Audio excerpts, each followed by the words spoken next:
ఈరోజు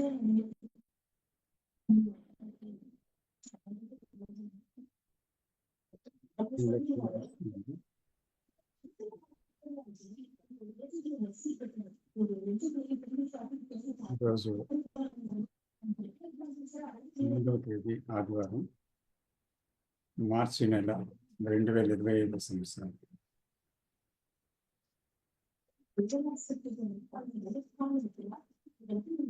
ఈరోజు జూన్లో జరుగుతున్న ఈ సమావేశానికి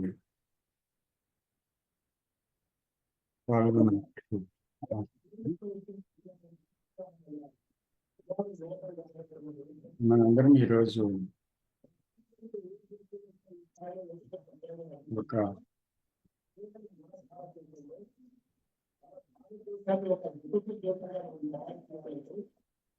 అత్యంతమైన ప్రధానమైన విషయాన్ని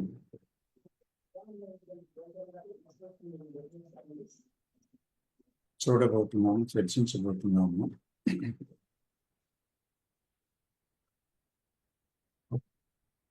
అయితే అన్ని ప్రధానమైన విషయాలు జీవితంలో, అప్రధానమైనది ఏది కాదు. జీవితం మొత్తం మనం గమనించడం అవసరమే. జీవితంలోని అన్ని కోణాలని చూసి అర్థం చేసుకోవడం చాలా అవసరమే. అయితే అత్యంత ప్రధానమైనది తప్పకుండా ఒకటి ఉంటుంది. అది తెలియకపోతే, దాన్ని కనుక్కోలేకపోతే జీవితం అర్థవిహీనం అవుతుందన్నమాట. Becomes quite meaningless.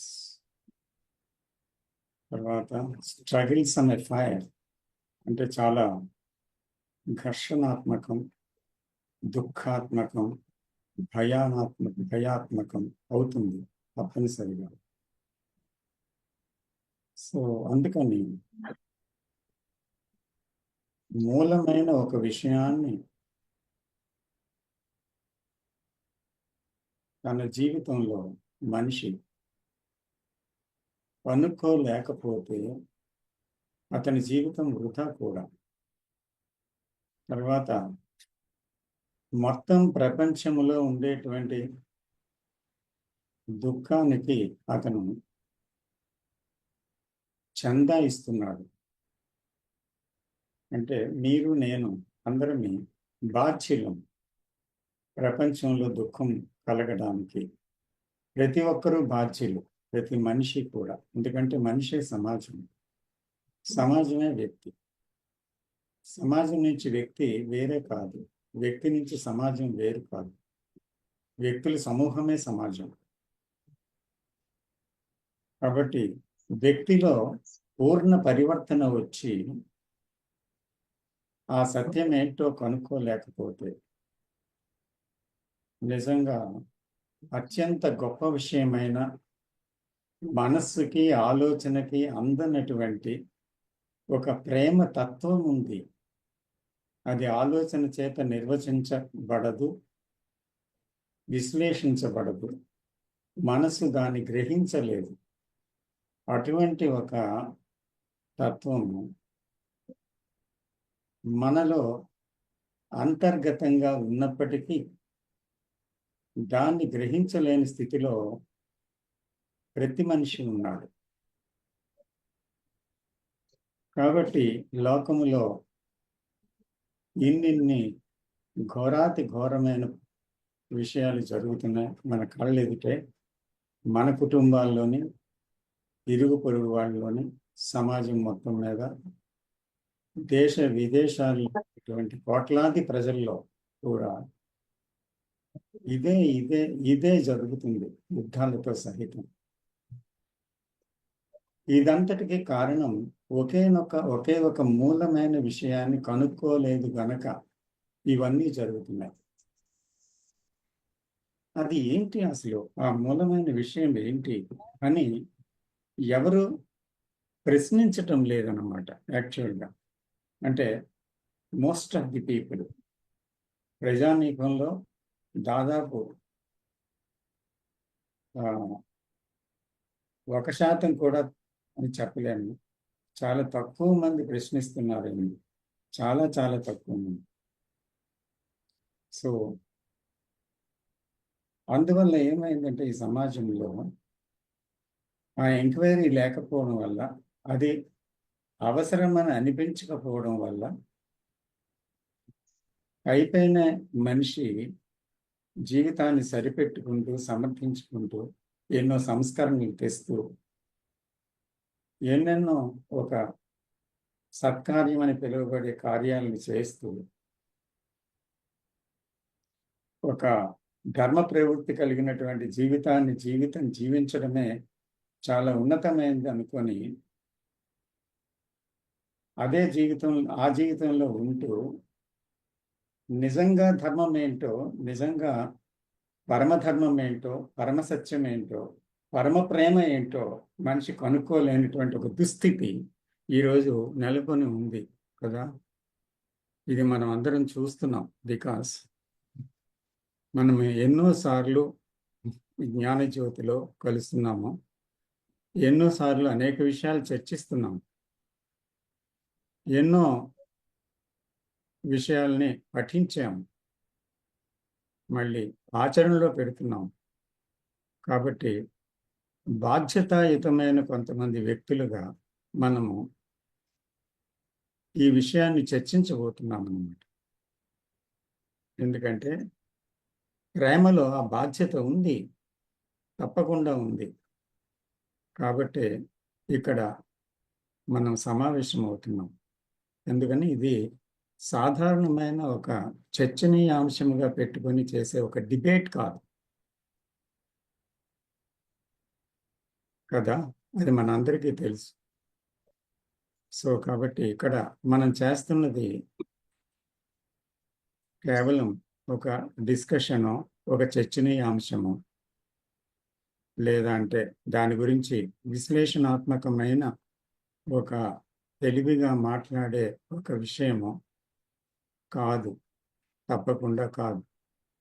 సో కాబట్టి ఇక్కడ మనము ఈ విషయం ఎంత త్రవ్వినా ఇంకా లోతైనది, ఎంత లోతుగా వెళ్ళినా ఇంకా కనుక్కోవలసింది, తరగనిది అయినటువంటి ఆ విషయం ఎప్పుడూ సరికొత్తదే, పాత పడదు, తర్వాత దానికి అవధులు లేవు, కారణరహితమైనది అంటూ మనం ఎన్నో వర్ణించవచ్చు దాని గురించి. కానీ the description is never the described. వివరించబడే విషయము వివరణ కానే కాదు. అందుకని మనము దేని వివరణలోకి వెళ్తున్నామంటే అటువంటి ఒక మహోన్నతమైన ఆ ప్రేమతత్వం యొక్క వివరణలోకి వెళ్ళటం లేదు. కానీ దానికి ఆటంకంగా ఏర్పడినటువంటి విషయాలు ఏమిటో చూడడం వల్ల, through negative things, seeing the negative, we may come to the positive, not a positive approach. ఎందుకంటే అక్కడ మనము తెలియని ఒక ప్రేమ గురించి ఏం మాట్లాడగలము? ప్రేమ ఏది కాదో అది చూడటం వల్ల బహుశా ప్రేమ మీదకి రాగలమేమో. సో అందుకని నిత్య జీవితం అత్యంత ప్రధానమైనది. అందుకే కిందటి వారం కూడా మనం నిజంగా జీవితంలో దేన్ని ప్రేమిస్తున్నాం అనే అంశం మీద మనం చర్చించుకున్నాము. నిజంగా దేన్ని ప్రేమించలేకపోవడం వల్ల మనిషి దుఃఖములోని, భయములోని, ఘర్షణలోని చిక్కుకొని ఈ రోజున్న పరిణామాలకి లోనవుతున్నాడు, పరిస్థితికి. దాన్ని అది చాలా ముఖ్యమైనదిగా మనం అటువంటి ఆ పరిణామాలని, దాని పర్యవసానాన్ని చూడడం అనేది జరగటం లేదు చాలామంది మనుషుల్లో. సో అందువల్ల ఏమవుతుందంటే, అంతవంతంగా ఉండే అస్థిరమైన ఒక అశాశ్వతమైన విషయాలలో మనిషి ఆకర్షణకి, ఇష్టానికి లోనయ్యి ఆ జీవితంలో దేన్ని తెలుసుకోవాలో అది వదిలి మిగతా అన్నిటిలోకి మనిషి వెళ్తున్నాడు. అది కనుక్కోలేదు, దాని పైకి రాలేకపోతున్నాడు. సో ఇది మానవ దుఃఖానికి మూలమైన అంశంగా కిందటి వారం మనం చర్చించుకున్నాం. సో అంచేత ఈరోజు మనము అనుకుంటున్న టాపిక్ ఏంటంటే, ఈజ్ లవ్ అండ్ ఎమోషన్? ప్రేమ ఒక భావోద్వేగము? ఇది మనం కనుక్కోవలసి ఉంది. ఎందుకంటే ప్రపంచంలో చాలా దుర్గుణాలు ఉన్నాయి, హింస ఉంది, అసూయ ద్వేషాలు ఉన్నాయి, ఘర్షణ ఉంది. దీనివల్లే ప్రపంచంలో శాంతి అనేది ఒట్టి మాట అయింది, సహనం అనేది ఒట్టి మాట అయింది. తర్వాత ప్రేమ అనేది నిజంగా అర్థం లేని మాట అయింది అని మనం చెప్పుకోవచ్చు. అందువల్ల నిజంగా మనం చేయవలసిన ప్రయాణం ఏంటి, మనం చూడవలసిన విషయం ఏంటి, ఇది చాలా చాలా అత్యంత ముఖ్యమైనది అన్నమాట. ఇదంతా చూస్తుంటే దీని నుంచి బయటపడేటువంటి అవకాశం లేదా అనిపిస్తుంది అన్నమాట. ప్రపంచం అంతా అందులోనే ఉంది. అందువల్ల ఇది అత్యంత ముఖ్యమైన విషయం కాదా అని మనలో మనకి ఆ ప్రశ్న కలుగుతుంది. అయితే ఇప్పుడు ప్రస్తుత విషయానికి వస్తే, మనం దీనిపై ఒక పరిశీలన చేద్దామని అనిపిస్తుంది అన్నమాట. ఎందుకంటే మనం ప్రేమ అనుకుంటున్నది ఏది అని కనుక్కోవడానికి, మనము ప్రేమ అని పిలుస్తున్నది ఏది, భావిస్తున్నది ఏది, అది నిజంగా ప్రేమ అని దానిలోని ఒక ప్రశ్న, ప్రేమ ఒక భావోద్వేగమా అని, ఇజ్ ఇట్ అన్ ఇమోషన్ అని. ఎందుకంటే భావోద్వేగం అంటే మనకి ద్వేషం ఒక భావోద్వేగము, కోపం ఒక భావోద్వేగము, భక్తి కూడా ఒక భావోద్వేగము, ప్రేమ కూడా భావోద్వేగము, దయ కూడా అది కూడా ఒక భావోద్వేగము, తర్వాత సానుభూతి కూడా ఒక ప్రేమోద్వేగం, అదే ఒక భావోద్వేగం. అసలు భావోద్వేగం అంటే ఏంటి, ఆ ఎమోషన్ అంటే ఏంటి? బంధాల్లో ఉన్నది కూడా భావోద్వేగమే, నిజంగా ప్రేమ లేదు. ఆ ఎమోషన్ అంటే ఏంటి అసలు యాక్చువల్గా అంటే, ప్రతిదీ మనము చెవులు, కళ్ళు మొదలైన ఇంద్రియాలన్నిటి ద్వారా మనం గ్రహిస్తున్నాం. ఆ గ్రహించింది ఇంద్రియాలకి ఒక సంవేదనగా ఆ గ్రహించిన విషయం కలుగుతుంది. అయితే అది ఇంద్రియాల యొక్క సంవేదన, లేకపోతే ఆ సంవేదనలోంచి ఒక ప్రతిస్పందన కలుగుతుందా? ఇంద్రియాల సంవేదన తప్పకుండా కలుగుతుంది. అయితే ఒక ప్రతిస్పందన దాని నుంచి ఎందుకు కలుగుతుంది?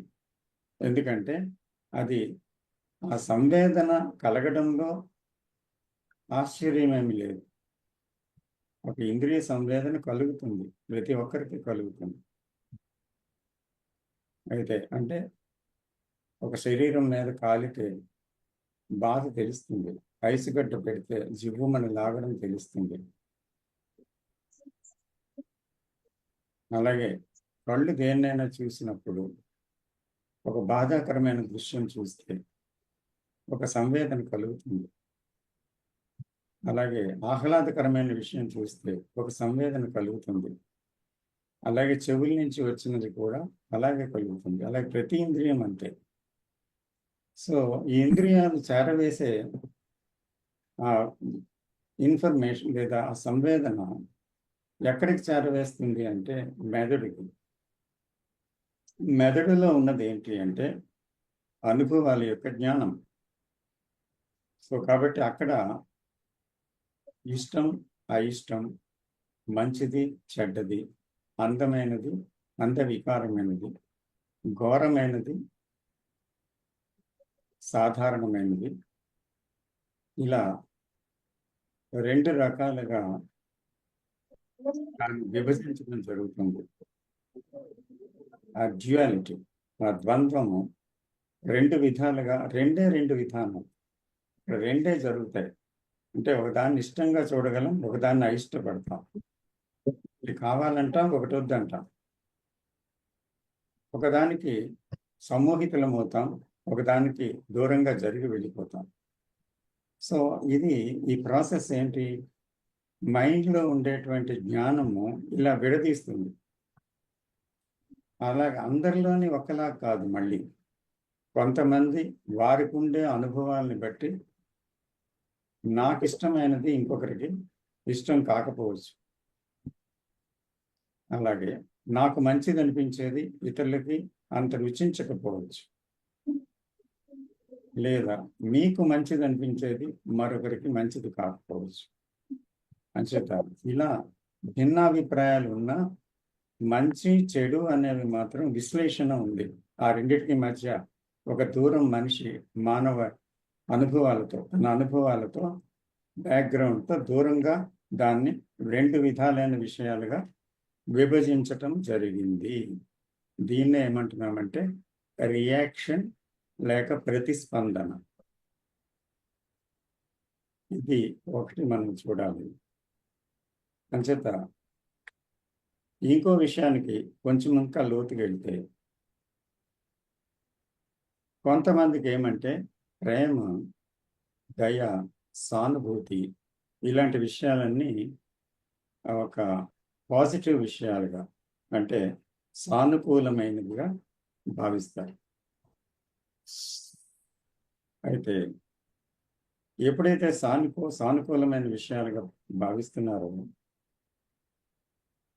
ద్వేషం, అసూయ ఇలాంటివన్నీ కూడా, భయము ఇలాంటివన్నీ కూడా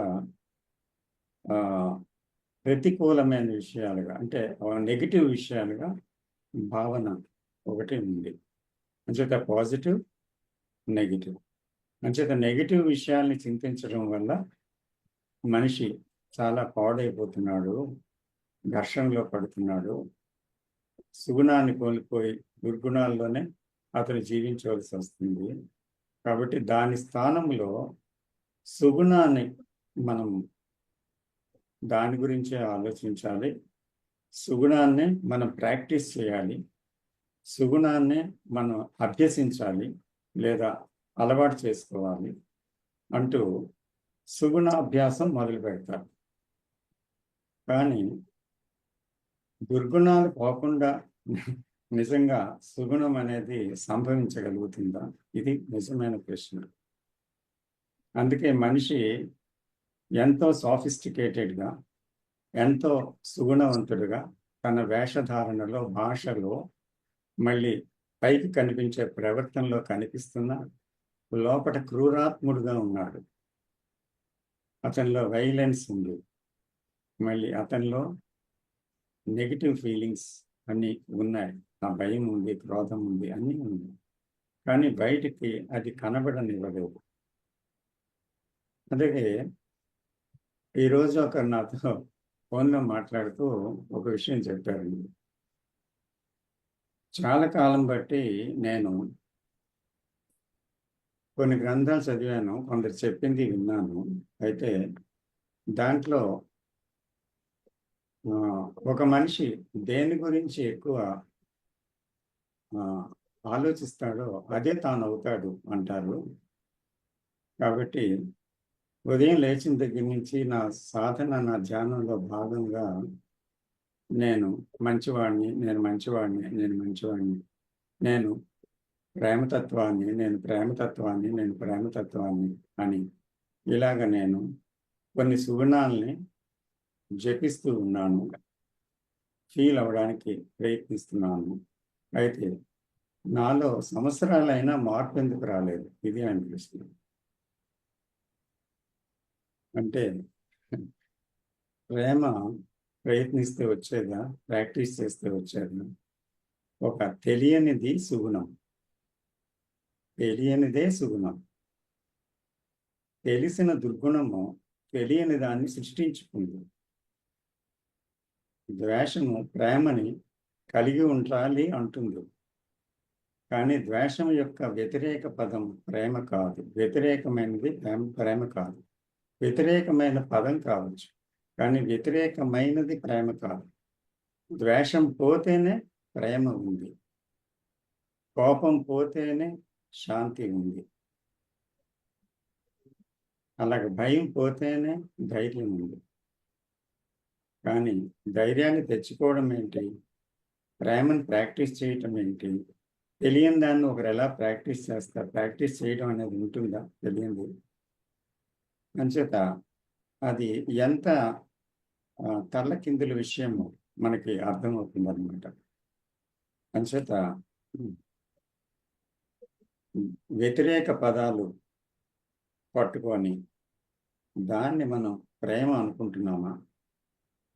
అయితే ప్రేమ ఒక భావోద్వేగమా అనే ప్రశ్న. ఇంద్రియ సంవేదన, జ్ఞాపకాల నుంచి కలిగేటువంటి ఒక భావము ఏంటి అది యాక్చువల్గా? ఇప్పుడు చూడండి, ఫీలింగ్ లేకపోతే ఒక మనిషి మానుతో సమానము. ఒక మనిషి అన్న తర్వాత ఫీలింగ్ ఉండాలి అని ఒక వర్డ్ ఉంది, ఒక వాక్యం ఉంది, ఒక భావం ఉంది. అయితే ఉద్వేగం అంటే ఏంటి? భావోద్వేగం అంటే ఏంటి? స్పందన అంటే ఏంటి? స్పందించటం. సెన్సిటివిటీ అంటే ఏంటి? స్పందించడం అంటే ఏంటి? భావోద్వేగం అంటే ఏంటి? ఇది మనం చూడాల్సింది అన్నమాట. భావోద్వేగం అంటే లబోదిబోమని ఏడవడం కాదు, అమ్మో అని గుండు బాదుకోవడం కాదు, ఎంత ఘోరం అయిపోయిందా అనుకుంటూ ఏడటం కాదు. లేదంటే చూడండి, కుటుంబ బంధాలలో ఒక తండ్రి తన పిల్లని వివాహం చేసి పంపిస్తున్నప్పుడు బయటికి ఎంతో భావోద్వేగానికి గురవుతాడు. తల్లి కూడా, ముఖ్యంగా తల్లి ఎన్నాళ్ళ పెంపకాన్ని వదిలి వస్తుంది. అలాగే ఆ అమ్మాయి కూడా ఒక భావోద్వేగానికి గురవుతుంది. అంటే వాళ్ళు ఏం చెప్తారంటే, ఇంతకాలం ప్రేమిస్తున్నటువంటి ఒక విషయం తన నుంచి దూరం అయిపోతుంది అని భావన ఉంది అక్కడ. సో తనదైన ఒక విషయం దూరం అయిపోతుంది, తనకు కాకుండా చాలా దూరంగా వెళ్ళిపోతుంది. అంచేత ఇక్కడ ఏంటి? అది ఒక భావోద్వేగం. అక్కడ ప్రేమ ఉందా, లేతే తనకు నచ్చినది, తనకి ఇష్టమైనది తనతో ఉంది, ఇక మీదట దూరం అయిపోతుంది అనే బాధ. అలాగే మరణం కూడా, అలాగే మరొకటి కూడా. సో అదంతా షాక్ అన్నమాట. ఎందుకు షాక్? అది ఒక భావోద్వేగంలో ఏడుపు వస్తుందంటే, ఆ అమ్మాయి మీద నాకు ఎంత ప్రేమ లేకపోతే అంత బాధ కలుగుతుంది, అంత ఇష్టం లేకపోతే అంత ఏడుస్తున్నాను, నేను తట్టుకోలేకపోతున్నాను, అమ్మాయిని వదిలి ఉండలేను అని కొన్ని భావోద్వేగాలు ఉండి చాలామందికి మాటల్లోనే భావోద్వేగం వచ్చేస్తుంది. అంటే ఒక బాంధవ్యంలో కానీ, ఒక కృతజ్ఞత చెప్పడంలో కానీ, లేదా మరొకటి కానీ కన్నీళ్ళు తిరుగుతాయి, కళ్ళంటే నీళ్ళు వస్తాయి, అన్నీ ఉంటాయి. కానీ అది ఇంద్రియ సంవేదన ద్వారా ఒక భావోద్వేగం ద్వారానే వ్యక్తం అవుతుంది అనమాట. సో ఇది ప్రేమ అనే క్వశ్చన్ ఉందన్నమాట. Is it love? ఇది గంభీరమైన ప్రశ్న, ఇది సాధారణమైన ప్రశ్న కాదు. ఎందుకంటే మనసుకి ఇది గొడ్డలి పెట్టు అన్నమాట. అంటే మనసు చేస్తున్న విధానం వేరు, ఈ క్వశ్చన్ వేరు. ఇంతవరకు నేను ఏదైతే ఇదే అని అనుకుంటున్నానో ఇది కాదు అని తెలిసినప్పుడు ఒకలాంటి విస్మయం, ఒకలాంటి షాక్ గురవుతాను నేను. ఏంటిది ఇలాగా అనేసి, నిజమేనా అంటూ ఒక అన్వేషణలోకి వెళ్తాము. సో అన్వేషణకి ఈ ప్రశ్న నాందీయము. కాబట్టి ఈ ప్రశ్న ఏంటి? ప్రేమ భావోద్వేగమా? అంటే మనకు తెలిసింది భావోద్వేగమే ప్రేమ అంటే. కానీ భావోద్వేగం కాని ప్రేమ ఏంటి అంటే, భావోద్వేగంలో ఆలోచన ఉంది, అది ఒక ఉద్రేకము, ఒక ఉద్రేక స్వభావాన్నో లేదా ఒక ఎమోషన్ అనండి, దాన్ని రేకెత్తిస్తుంది ఆలోచన. ఆ రేకెత్తించిన ఉద్యోగం ఆ భావోద్వేగము ఆలోచన విధానాన్ని బట్టి కలిగిందే కానీ ఆ ఆలోచన విధానం లేకపోతే ఆ భావోద్వేగం కలుగుతుందా? ఇది ప్రశ్న. ఆలోచన యొక్క ఆ ప్రాసెస్ లేకుండా భావోద్వేగం కలుగుతుందా అని ఒక ప్రశ్న వేసుకొని మనల్ని మనం చూసుకుంటున్నాం. ఇక్కడ ఇంకేం లేదు. We're looking into our selfs. ఎందుకంటే మనకు తెలుసు ఆలోచన ద్వారానే భావోద్వేగాలన్నీ వస్తున్నాయని. అసూయ కానీ, ద్వేషం కానీ, భయం కానీ, కోపం కానీ, ప్రేమ అని పిలుస్తున్న విషయం కానీ భావోద్వేగాల నుంచే వస్తున్నాయని మనకి ఖచ్చితంగా తెలుసు. సో కాబట్టి అది ప్రేమ కాదు అని మనం ఎలా తెలుసుకోవడం అంటే భావోద్వేగంలో ఏం జరుగుతుందో చూడటం వల్ల. అంటే భావోద్వేగంలో గత జ్ఞానము, గత బంధము, గత ఆధారపడ్డము, గత విషయాలు, ఇష్టాలు ఎన్నో ముడిపెట్టుకొని ఉన్నాయి. సో అవి ఆపరేట్ అవుతాయి. ఆపరేట్ అవగానే కన్నీరు వస్తుంది, శరీరంలో మనసులో ఒక బాధ కలుగుతుంది, ఎంతో ఆప్యాయంగా ఒకరిని కాగలించుకుంటాము, వదలలేము విడిపోతున్న సందర్భంలో. నిన్ను ఇంతగా ప్రేమిస్తున్న నిన్ను ఎలా వదిలి ఉండగలను అంటాము. సో అంటే ఏంటది? అది భార్యాభర్తల మధ్య అవ్వచ్చు, ప్రేమికుల మధ్య అవ్వచ్చు, తల్లిదండ్రుల మధ్య అవ్వచ్చు, స్నేహితుల మధ్య అవ్వచ్చు. అక్కడ రిలేషన్షిప్ ఏమనేది కాదు. సో ఆ భావోద్వేగం ఏంటి అనేది ప్రశ్నించాలి మనం. అంటే అది ఆలోచన గతాంది. కాబట్టి గత సంపర్కం లేనటువంటి ఒక విధానంలో నిజంగా మనకి కలిగేటువంటి దాన్ని ఏమని పేరు పెట్టగలం? ఇది ఒక క్వశ్చన్ అన్నమాట. గత జ్ఞానముతో సంబంధం లేని ఒక సరికొత్త విషయానికి ఏమని పేరు పెట్టగలం? ప్రేమ అని పేరు పెట్టగలమా? దైవము అని పేరు పెట్టగలమా? శూన్యము అని పేరు పెట్టగలమా? శక్తి అని పేరు పెట్టగలమా? కరుణ అని పేరు పెట్టగలమా? ఏమని పేరు పెట్టగలం దాన్ని? పేరు పెడితే అది కాదు. ఎందుకంటే తెలిసిన విషయాల మధ్యకి వెళ్ళిపోతుంది ఆ పేరు. ఆ పేరు కండిషన్ అయిపోయింది. మన ఇచ్చిన జీవితంలో ఆ పేరు ఏమైంది? కండిషన్ అయిపోయింది, నిబద్ధీకరణ చెందింది. కాబట్టి ఆ పేరుకి ఒక అర్థం ఉంది. గాడ్ అనగానే ఆ పేరుకి ఒక అర్థం ఉంది. ప్రేమ అనగానే ఆ పేరుకి ఒక అర్థం ఇచ్చి ఉన్నాం ఆల్రెడీ. అలాగే ప్రతిదానికి ఒక అర్థం ఇచ్చున్నాం. కాబట్టి ఏది పేరు పెట్టినా అర్థంలోకి మనసు వెళ్ళిపోతుంది. That is the danger of it.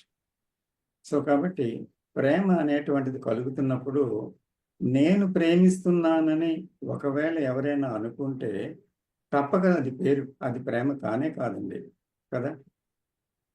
నేను ప్రేమిస్తున్నానని అతను గుర్తించాడు అనుకోండి, గుర్తించిన ప్రేమ ఎలా అవుతుంది? గుర్తించిన నిశ్శబ్దం ఎలా అవుతుంది? గుర్తించిన సుగుణం ఎలా అవుతుంది? దీనికి ఆ క్వశ్చన్తో నిలబడితే సత్యం వెంటనే ఒక మెరుపులాగా తెలుస్తుంది, ఇది కాదు కాదు కాదు అని. సో కాబట్టి ఇక్కడ ఇక్కడ మళ్ళీ రిలేషన్షిప్ చూస్తే కూడా ఇదే కదా. భార్య అంటాడు, నేను నా భార్యను భర్త అంటాడు, నేను నా భార్యను ప్రేమిస్తున్నాను. భార్య అంటుంది, నా భర్తని నేను చాలా ప్రేమ ఉంది నాకు, ప్రేమిస్తున్నాను. దీనికి ప్రేమ లేదంటారేంటి అంటే, ఆ ప్రేమలో లోతుగా మళ్ళీ పరిశీలిస్తే ఏమవుతుందంటే, మనకి సంతోషాన్ని ఇస్తున్న ఒక విషయాన్ని మనం ప్రేమిస్తున్నాం. ఆమెలో, అతనిలో సంతోషాన్ని ఇస్తున్న ఆ విషయాన్ని ప్రేమిస్తున్నాం. ఆమె సిక్కైంది అనుకో, మంచం పడింది, ఇంక నువ్వు ప్రతి సేవ నువ్వే చేయాలి, అశుద్ధం కూడా నువ్వే తీయాలి, ప్రతిదీ నువ్వే చేయాలి. అక్కడ కదలలేదు, ప్రతి సేవ నువ్వు చేయాలి. అలాంటి ఒక పరిస్థితి కొంతకాలం నడవగానే ఇది ఎంత వేగిపోతుందిరా అనే ఒక భావం కలుగుతుంది. నాకేటి నరకం అని. అప్పుడు ఈ ప్రేమ అంతా ఏమైంది అంటే, ఆ సంతోషం ఉన్నంత కాలము ప్రేమ ఉంది. సంతోషం పోయి దుఃఖం వచ్చినప్పుడు, బాధ వచ్చినప్పుడు, మళ్ళీ భరించలేనప్పుడు అప్పుడు ఏమవుతుంది, మళ్ళీ అది దూరం పెట్టాలి అనిపిస్తుంది. అక్కడ ఈ ప్రేమ అంతా కరిగిపోతుంది. అంచేత ఇంకోటి ఏంటంటే ఐడెంటిఫికేషన్. మనం ఒకరితో ఆ ప్రేమ అనేటువంటి దాంట్లో కరిగిపోయినట్టుగా మనకు అనిపిస్తుంది. ఆమె కన్నా నేను వేరు కాదు, నాకన్నా ఆమె వేరు కాదు, నాకు చెందిన వ్యక్తి అని గుర్తిస్తున్నదా? ఏం జరుగుతుంది? ఇదే నేనని అనుకుంటుందా? నాకు మధ్య, ఆమెకి మధ్య, లేదా అతనికి మధ్య, ఆ స్నేహితుడికి మధ్య దూరం లేదు అనుకుంటుందా? ఆ అనుకోవడంలో సత్యం ఉందా? ఇది అన్వేషణ చేయాలి. సో ఐడెంటిఫికేషన్లో కూడా ప్రేమ అనేది ఉందా అనేటువంటిది మళ్ళీ ప్రశ్నించుకొని దర్శించాలి తల్లి. అంటే భార్య భర్త అని పేరు పెట్టుకొని ఏర్పరచుకున్న కొన్ని అభిప్రాయాలని మనం ప్రేమిస్తున్నాం, ఆ మాటల్ని మనం ప్రేమిస్తున్నాం, ఆ అనుభవాల్ని ప్రేమిస్తున్నాం, లేదా ప్రేమిస్తున్నామని భావిస్తున్నాం. కానీ ఆ వ్యక్తిని వ్యక్తిగా ఉన్నది ఉన్నట్టుగా యథాతథంగా ఎలా ఉంటే అలాగా ప్రేమించగలమా? ఇది క్వశ్చన్. అంటే మనకు తెలుసు, ఒక క్షణం కీచులాట ఉంటుంది, ఒక క్షణం దగ్గరగా తీసుకోవడం ఉంటుంది, ఒక క్షణం పొగడ్డం ఉంటుంది, ఒక క్షణం లాలించడం ఉంటుంది. ఇలాగా క్షణానికి మనం ఒక్కొక్కలాగా ఒక్కొక్క విధంగా బాంధవ్యాల్లో ఉంటాం. ఒక్కొక్కసారి ఒక్కొక్క విధంగా ఉండేది ప్రేమ. ఏం జరుగుతుంది అక్కడ అంటే, ఆ వ్యక్తి ఎలా ఉంటే అలాగా నా భార్య ఇలా మారిపోవాలి అనకుండా, నా భర్త ఇలా మారిపోవాలి అనకుండా, అంటే మారిపోవాలంటే ఏంటి, తనకి సానుకూలంగా ఉండడం వల్ల తనకి మనశ్శాంతి ఉంటుంది, అదేమైనా సరే. ఇప్పుడు ఆవిడ మంచి మార్గంలో ఉందనుకోండి, అలా ఉండకూడదు. ఎందుకంటే తనకి భిన్నంగా మాట్లాడుతుంది ప్రతిదీ. కాబట్టి ఆవిడ నేను ఎలా చింతిస్తున్నానో అలా ఉండాలి. కాబట్టి అలాంటి జోలికి వెళ్ళక, పుస్తకాలు చదవక, అలాంటి మీటింగ్స్కి వెళ్ళొద్దు, వద్దు నాతో ఉండు అంటాడు. అంటే ఇలా మారిపో సమాజం అదే కదా కోరుతుంది అందరినీ. ఎందుకంటే మనం లాగుతుంది సమాజం, అది కాదని. అదే సామాజిక నీతి. సో దాంట్లోకి రుచిమని పిలుస్తుంది అన్నమాట సమాజం. అందుకే సమాజానికి మనం ప్రమాదకరమైన వ్యక్తులుగా కనిపిస్తాం మారితే, ఒప్పుకోదు సమాజం. సో అలాగే భర్త తనకి సానుకూలమైన వ్యక్తిగా తయారవ్వాలని అనుకుంటున్నాను. అయితే ఈ విధంగా ఏంటి, అలాగ అనుకోవడం వల్ల ఉన్నది ఉన్నట్లు నా భర్తను నేను చూడగలుగుతున్నాను, ప్రేమిస్తున్నాను, ఆయన ఎలా ఉంటే అలాగా. భార్య ఎలా ఉంటే అలాగా ఇష్టపడుతున్నాను అంటే ఏంటి అక్కడ? ఆమె ఒకసారి లేనిదేవో మన మీద ఆపాదించి మాట్లాడవచ్చు, నిందించవచ్చు, లేదా పొగడొచ్చు. ఒకసారి మీ అంత గొప్పవారు లేరు అనొచ్చు. లేదంటే నా దౌర్భాగ్యం కొలిది నువ్వు దొరికావు అని నువ్వు అనొచ్చు. ఏదైనా అనొచ్చు. ఏమండి నువ్వు తర్వాత రా, అలాగా ఎక్కడికైనా వెళ్ళొచ్చు. ఏమి రా అని. అయితే ఏ మాట అన్నా దానికి మనసు అర్థం ఇస్తుందా, లేదా ఆమె మాటల్ని కొత్తగా హాయిగా వినగలుగుతుందా? ఎప్పుడు హాయిగా వినగలదు? నేను అనేది లేనప్పుడు హాయిగా వినగలదు. అంటే నేను ఇంతటి వాడిని, నేను భర్తని, లేకపోతే నేను ఈ ఇంటి పెద్దని, నాకు ఎన్నో అనుభవాలు ఉన్నాయి, నేనంటే ఇది అనుకునేది వినలేదు. కానీ ఏ అభిప్రాయం లేకుండా వినగలిగితే వినగలుగుతాం. అంటే మాటలకి అర్థాలు కాదు అక్కడ కావాల్సింది. ఆ మాట అంటున్నప్పుడు మనసులో ఏమవుతుంది? పొగిడితే ఏమవుతుంది? నిందిస్తే ఏమవుతుంది? వల్గర్గా మాట్లాడితే ఏమవుతుంది? హింసాత్మకంగా మాట్లాడితే ఏమవుతుంది? లాలనగా మాట్లాడితే ఏమవుతుంది? ఇది మన మనస్సులోని ఆ వ్యక్తి ప్రధానం కాదు. మనస్సులో ఏం జరుగుతుందో అది అత్యంత ప్రధానము. అది మనం చూసినట్లయితే ఎప్పుడూ ఒకలాగే ఉండగలం కదా. సో అది మనం చూడటం లేదు. ఆ వ్యక్తి యొక్క భావము, ఆ వ్యక్తి మీద మనకున్న అభిప్రాయం, వ్యక్తి మాటలు ఆడుతున్నప్పుడు దానికి అర్థము, తన మీద అది ఆపాదించుకొని బాధపడటము, రియాక్ట్ అవ్వటం. ఎందుకనే బాంధవ్యాల్లో ఓరు, ఘర్షణ ఇవన్నీ జరుగుతున్నాయి కదా. చేత నిజంగా నాకు నా భార్య గురించి తెలుసా? భర్త ప్రశ్నించుకోవాలి. అలాగే నిజంగా నా భర్త గురించి నాకు తెలుసా అని భార్య ప్రశ్నించుకోవాలి. ఎందుకంటే పాత అనుభవాలతో ఒకరి మీద ఉన్న అభిప్రాయాలతో ఒకరిని గుర్తిస్తే ఆ గుర్తించడం తెలియడం కాదండి. కాకపోతే మనకి తెలిసింది ఏంటి? అలా గుర్తించడమే. ఇది ఇటువంటిది, వాడు అటువంటి వాడు, ఆమె అటువంటిది, అతను అటువంటి వాడు. ఇలాగ తెలిసిన దాంతో గుర్తిస్తున్నాం మనం. అంచేత నిజంగా మనకు తెలియదు. ఎందుకంటే మనకు తెలిసింది కొంత భాగమే, కానీ పూర్తిగా ఆవిడ గురించి తెలియదు. ఆమె ఏం మాట్లాడుతుందో తెలియదు. దాని వెనకాతలు ఉన్న కారణం ఏంటో తెలియదు. ఏం తెలియదు. అయితే జడ్జిమెంట్ ఇస్తాం. అలాగే ఆవిడ కూడా జడ్జిమెంట్ ఇస్తుంది. గుర్తించడం అనేది ఏంటి అంటే జ్ఞాపకాల మీదే జరుగుతుంది అనమాట. ఒకరిని ఒకలా గుర్తించామనుకోండి, మనకున్న జ్ఞాపకాలతో అలాగే గుర్తించగలుగుతాం. అయితే కొంతకాలం కొంచెం ఒక ఆసక్తితో కలిసి మనం జీవిస్తున్నాం అనుకోండి, భార్యాభర్తలుగా లేకపోతే మరొకరిగా. అప్పుడు కొన్ని సంతోషకరమైన విషయాలు జరుగుతాయి, కొన్ని బాధాకరమైన విషయాలు జరుగుతాయి. అయితే అనుభవాలన్నీ జ్ఞాపకాల్లో ఉంటాయి. అందులో ఆ జ్ఞాపకాల్లో ఏముంటాయి? ఇప్పుడు అనుభవాల్లో నేను వేదన చెందినవి ఉంటాయి. అలాగే నాకు ఆసక్తిగా ఇష్టంగా ఏర్పరచుకున్న విషయాలు ఉంటాయి. అంచేత నా బంధం ఏంటి అంటే ఈ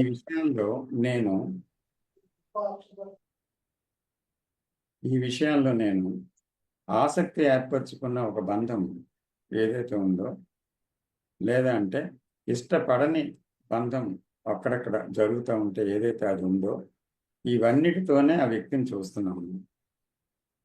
అంటే ఇష్టాలు రెండిటితోటి చూస్తున్నాను ఒక వ్యక్తిని. అందుకే ఇది అందరిలోని ఒక భార్యాభర్తల రిలేషన్షిప్పే కాదు. అందుకే తరచుగా ఏమవుతుందంటే మనకి ఈ కీచులాటలు వస్తుంటాయి, తర్వాత సరిపెట్టుకోవడాలు ఉంటాయి, ఒక్కో దగ్గర సమర్థించుకోవడాలు ఉంటాయి. లేదా తృప్తిపరచుకోవడం ఉంటుంది.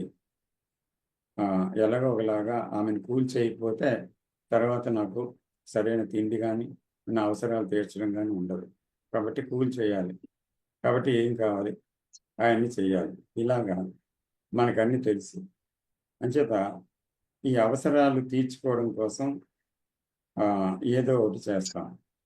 ఆ చేసింది ప్రేమ నిజంగా, లేతే తను హాయిగా ఉండడం కోసం వాళ్ళని తృప్తిపరుస్తున్నాము. ఏం జరుగుతుంది అక్కడ? ఇలాంటివి బయటికి చిన్న చిన్న విషయాల్లో ఉంటాయి, కానీ అన్వేషణలో ఇదంతా కూడా చాలా చాలా అవసరం కాదా?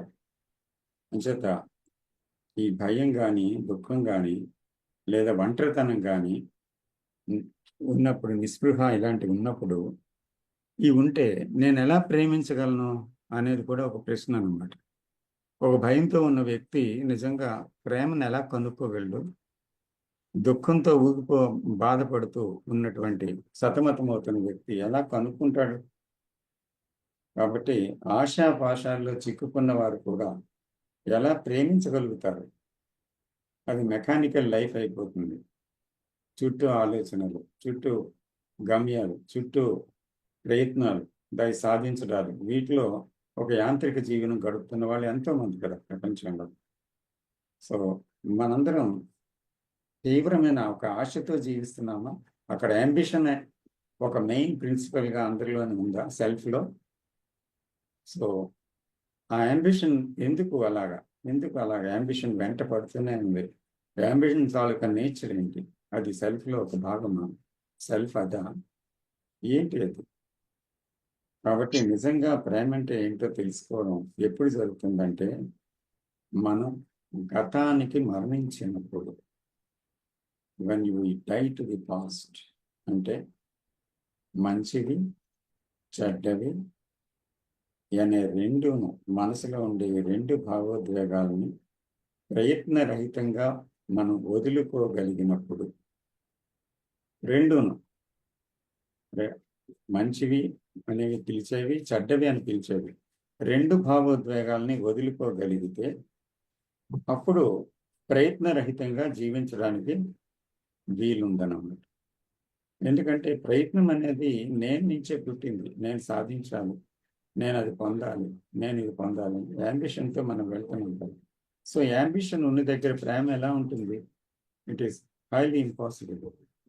సో కాబట్టి అందువల్ల దీనికోసం గతం అనేదే మెయిన్గా యాంబిషన్కి దారితీస్తుంది. గతమే భవిష్యత్తుకి వెళ్తుంది. కాబట్టి ఇది ఎలా చూడాలి అనేది చూస్తే ఒక పాయిజన్ లాగా చూడాలి. అందులో ఉండే దోష దర్శనాన్ని చూడాలి, అందులో ఉండే అసత్య విషయాన్ని చూడాలి, అందులో ఉండే పర్యవసానాన్ని చూడాలి. చూసి అది చూసినప్పుడు అది ఎంత పాయిజనస్ థింగో మనకు అర్థమవుతుంది.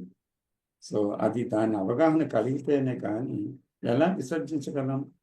అంటే ఇది వదిలి దీన్ని చచ్చిపోనంటే ఎలా చచ్చిపోతాం? అంటే ఆ చనిపోవడం అనేది చాలా సహజంగా జరగాలి. అలా జరిగితే కానీ ప్రేమోద్భవం కాదు. సహజంగా ఎలా జరుగుతుంది? దాని అసత్యాన్ని అసత్యంగా, అసహ్యాన్ని అసహ్యంగా, ప్రమాదకరమైన విషయాన్ని ప్రమాదకరంగా చూడగలగాలి. అంటే నిత్య జీవితంలో ఇవన్నీ విషయాల్ని మనం అంత కూలంకషంగా, లోతుగా చూడగలిగితే, స్ట్రైట్గా చూడగలిగితే అప్పుడు బహుశా అందులో ఉండే అసత్యం రాలిపోతే సత్యం ఏదో అదే బయటపడుతుంది. అదే కారణరహితమైన ప్రేమ అని తర్వాత తెలుస్తుంది, ఇప్పుడు కాదు, అది కనుక్కున్నప్పుడు. సో కాబట్టి ముందుగా మనం ఇవన్నీ వర్కౌట్ చేయవలసింది. ఈ ఎంక్వైరీ అంతా చేయాలి. We have to work hard on that. We have to see what is happening. That is yes.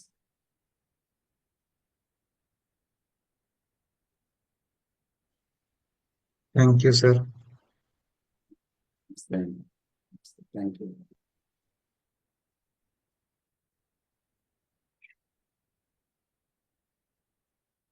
రాంబుద్ధ గారు మాట్లాడతారు.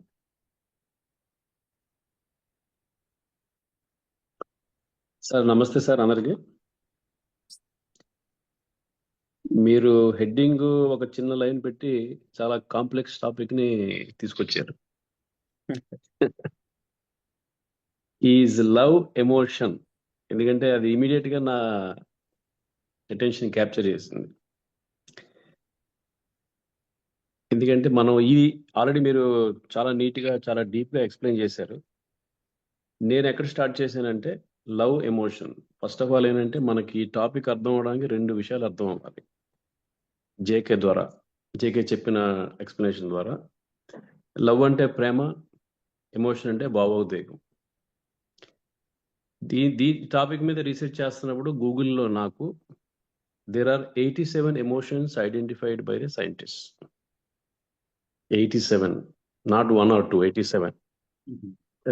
రీసెంట్ ఫైండింగ్స్ లో ఏంటంటే లాట్ ఆఫ్ పిహెచ్డి స్టడీస్ లో ఏంటంటే ఒక 6 గుర్తించారు. These are the 6 general high level emotions అని చెప్పి వాళ్ళు sadness, happiness, anger, fear, surprise and disgust.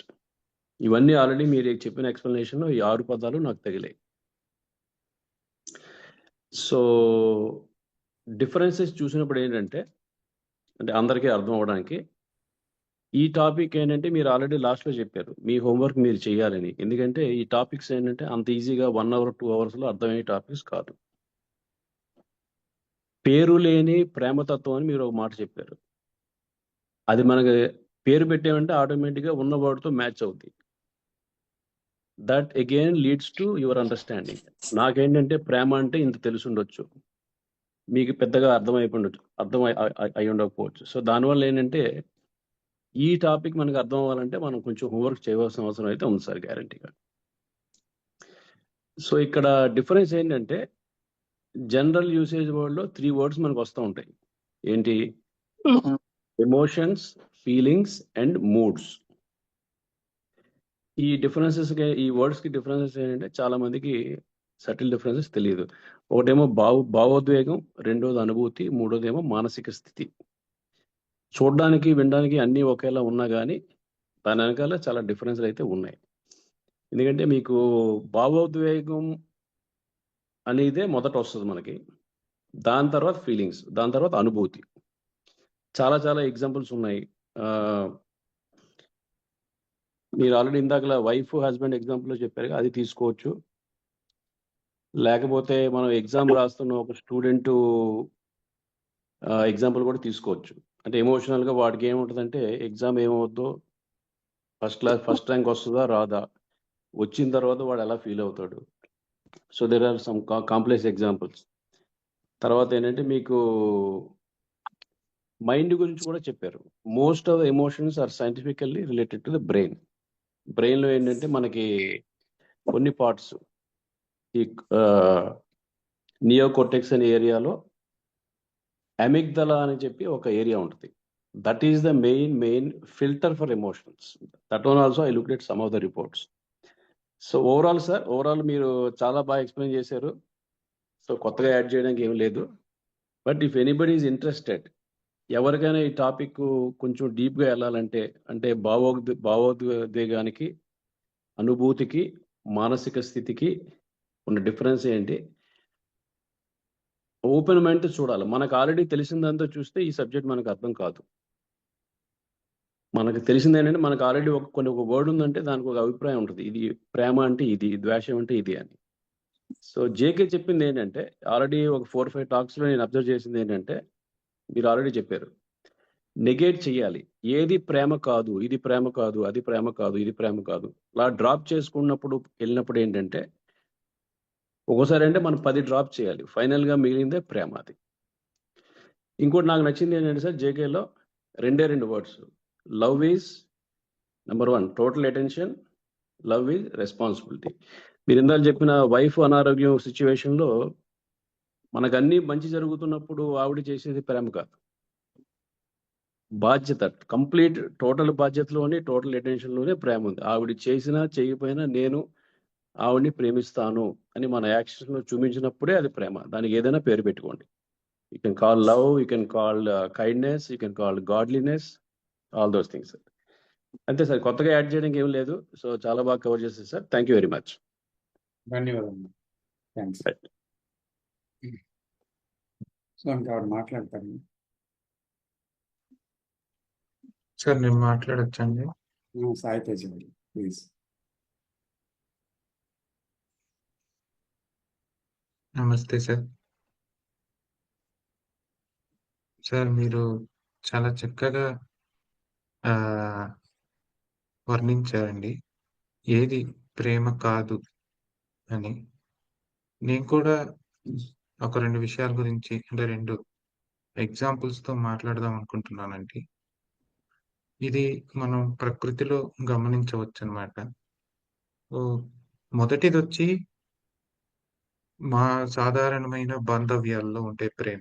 అంటే తల్లికి బిడ్డ పైన ప్రేమ, బిడ్డకి తల్లి పైన ప్రేమ, అలాగే తల్లిదండ్రులు, బిడ్డలు, తర్వాత స్నేహితులు, ఆ తర్వాత యుక్త వయసుకొస్తే ఆకర్షణ వల్ల కలిగే ప్రేమ, తర్వాత పెళ్లి. ఇలా అనేక రకాలైన బాంధవ్యాలలో ప్రేమ ఉంది అని అనుకుంటూ కొనసాగే ఒక ప్రేమ. ఇక్కడ ఏంటంటే ఇవన్నీ నీకిది, నాకది అనే ఒక లావాదేవీ మీద ఆధారపడి ఉంది. ఒక ఎక్స్‌పెక్టేషన్ మీద ఆధారపడి కొనసాగేవి అని నాకనిపిస్తుంది సార్. ఆ ఎక్స్‌పెక్టేషన్ తీరిస్తే అవతలి వాళ్ళు మంచివాళ్ళు. వాళ్ళకెంతో ప్రేమ ఉంది. ఆ ఎక్స్‌పెక్టేషన్ అందుకోలేకపోతే అవతలి వాళ్ళు ప్రేమ లేదు, ప్రేమ తగ్గిపోయిందని ఫిర్యాదు చేయడం మనం చూస్తూనే ఉంటాం సార్. ఇలాగే అనేక రకాలైన ప్రేమలున్నాయి. ఆహ్, కొత్తగా ఇప్పుడు చిన్న వయసులోనే యువతీ యువకులు ప్రేమించుకోవడం. ఇలాగా ఆహ్, అశ్లీలతను ప్రేమగా చూపించడం సినిమాల్లో, హింసను ప్రేమగా చూపించడం. ఇలాగా చాలా ఉన్నాయన్నమాట ప్రేమలో. ఇక్కడేంటంటే ఆహ్, నేనొకసారి విన్నాను. ఒకరు ప్రేమ గురించి మాట్లాడుతూ ఆహ్, ఏమన్నారంటే అతను ఆమెని కొడుతున్నాడు. ఎందుకు కొడుతున్నాడు అంటే, ప్రేమ ఉంది కాబట్టి కొడుతున్నాడు. ప్రేమ ఉంది కాబట్టి. ప్రేమ ఉంటేనే కదా కన్సర్న్ చూపిస్తారు. ప్రేమ లేకపోతే ఎవరు పట్టించుకోరు అని అన్నారనమాట. సో, అతనికి కన్సర్న్ ఉంది. సో, ఆమె పట్ల అందుకని అతను కొడుతున్నాడు. సో, ఇలా భా భావోద్వేగాలతో మీరు ఇంతకు ముందే అన్నారు. ఇలా సాగే ప్రేమ మన నిత్య జీవితంలో చూడొచ్చు. ఆహ్, ఇది కాకుండా దీనికి పరస్పర అండ్ విరుద్ధమైన ఇంకొక ప్రకృతిలో ఇంకొక ప్రేమ దాగి ఉంది అని నాకు అనిపిస్తుంది సార్. అది ఏంటంటే పంచభూతాల ద్వారా, సూర్య చంద్రుల ద్వారా వచ్చేటువంటి ఒక ప్రేమ, ఒక ప్రేమ పిలుపు అని నాకనిపిస్తుంది. సో, అది నీ గతానికి దానికి ఏ సంబంధము లేదు. నీ అభిప్రాయాలకి దానికి ఏ సంబంధము లేదు. అలాగని దాన్ని మనం ద్వేషించినా, ఇష్టపడినా, ఇష్టపడకపోయినా మన భావాలతో దానికి ఎటువంటి ఆహ్, ఇది లేదు. ప్రతిరోజు సూర్యుడు రావడం అనేది జరుగుతుంది. వెలుగును పంచడం అనేది జరుగుతుంది. ఆ! ఈ లోకానికి ఆయన ఆ వెలుతురు వల్లే ఈ లోకం అంతా బతుకుతోంది. అలాగే గాలి. ఈ గాలి కూడా మనకు ఇది ధనికులను, బీదవారును, పండితులను, అజ్ఞానులను, హింసావాదులను, అహింసావాదులను ఇలా ఎటువంటి తేడా లేకుండా ఆహ్, ఎవరి ఇంటి పైన ఎవరికైనా ఇది ఎంత పాపాత్ముడైనా సరే ఈ ఈ ప్రాణవాయువు అనేది అందరికీ అందుతుంది. అలాగే నీరు, ప్రవహించే నీరు, అలాగే అగ్ని ఇలా ఈ ప్రకృతిలో మరొక రకమైన విచిత్రమైన ఒక స్వయం ఆహ్, చాలిత వ్యవస్థ అనేది ఒకటుంది. దానికి ఏ సంబంధము లేదు. నా యొక్క అభిప్రాయాలతో, నా యొక్క ఇదితో ఏ సంబంధము లేదు. అలాగే దానికి మనిషి జాతి అనే కాదు. అది చీమ నుంచైనా సరే, చీమ నుంచైనా, ఏనుగు వరకైనా, మనిషి అయినా, ఎవరికైనా అది సమానంగా ఎటువంటి భేద ఇది లేకుండా, భేదాలు లేకుండా అందుతోందనమాట. ఆహ్, ఇది.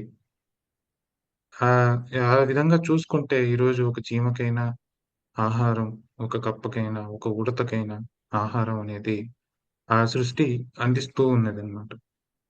మరోపక్క మానవ మామూలు సంబంధాల్లో ఉండే మరొక రకమైన ఈ భావోద్వేగాలతో నిండి ఉన్న, కోరికలతో నిండి ఉన్న, ఆధారపడిన ఒక ప్రేమ. ఈ 2 పరస్పర విరుద్ధంగా ఉన్నాయి. ఇక్కడే ఉన్నాయి అవి. ఇక్కడే ఉన్నాయి. మనతోనే ఉన్నాయి. మన చుట్టూనే ఉన్నాయి. సో, ఇంతకుముందు మీరన్నట్టు ఈ పరస్పర అంటే ఏదైతే ఈ ప్రేమ అని మనం అనుకుంటున్నామో, ఏదైతే భావోద్వేగాల మీద ఆధారపడి ఉందో, ఏదైతే ఆహ్, ఆహ్, ఆధారపడడం అనే ఫినామినా మీద నడుస్తూ ఉన్నదో, ఏదైతే నీకిది, నాకది అనే స్వార్థం మీద ఉన్నదో, దీనిలో ఉన్న ప్రమాదాన్ని ఒకరు గమనించగలరా? అని అడుగుతున్నాను సార్. ఎవరైతే ఈ ప్రమాదాన్ని గమనించగలుగుతారో, తప్పకుండా ఆ ప్రేమ అనుకునే దాని నుంచి పక్కకు తొలగుతారు. ఆ తర్వాత అక్కడికి ఆ ప్రేమ అనేది ఏదైతే విశ్వంలో ఉందో, అది తప్పకుండా వాళ్ళని చేరుతుందని నాకు అనిపిస్తుంది sir. Thank you sir. Thanks అండి. థ్యాంక్స్. బాగా చెప్పారు.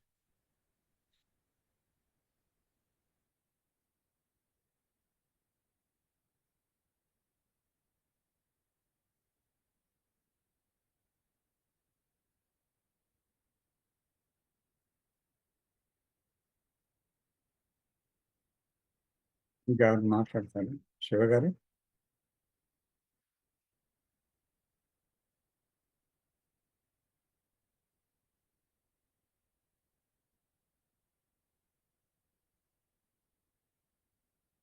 శివ గారు ఉన్నారా? నమస్కారం సార్. నమస్తే, నమస్తే. చాలా బాగా చెప్పారు సార్ అందరూ. కాకపోతే కొంచెం ప్రాక్టికల్గా ఇక్కడ అప్రయత్నంగా జరిగేది, అప్రయత్నంగా చూసేది, అప్రయత్నంగా సంభవించేది అనేది కొంచెం లాజిక్గా అది ఎలా జరుగుతుంది అనేది వివరించారు మీరు ఆల్రెడీ. కానీ ఇంక కొంచెం డీటెయిల్గా అప్రయత్నంగా, దాంట్లో ఎలాంటి ప్రయత్నము ఉండదు, కానీ ఆ శ్రద్ధ, ఆ ప్యాషన్ ఉంటే అదే అప్రయత్నంగా జరుగుతుంది అని నాకు అర్థమైంది sir.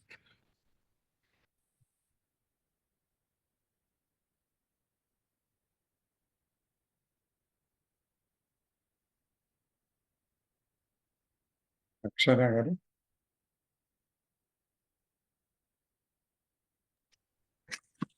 Hi sir.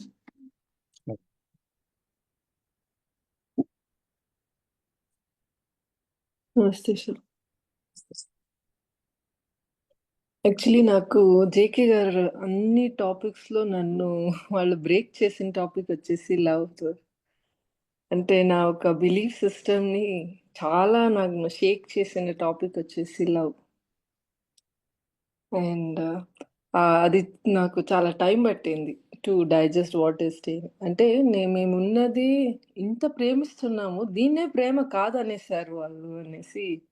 It took long time for me to know the fact, to accept the fact.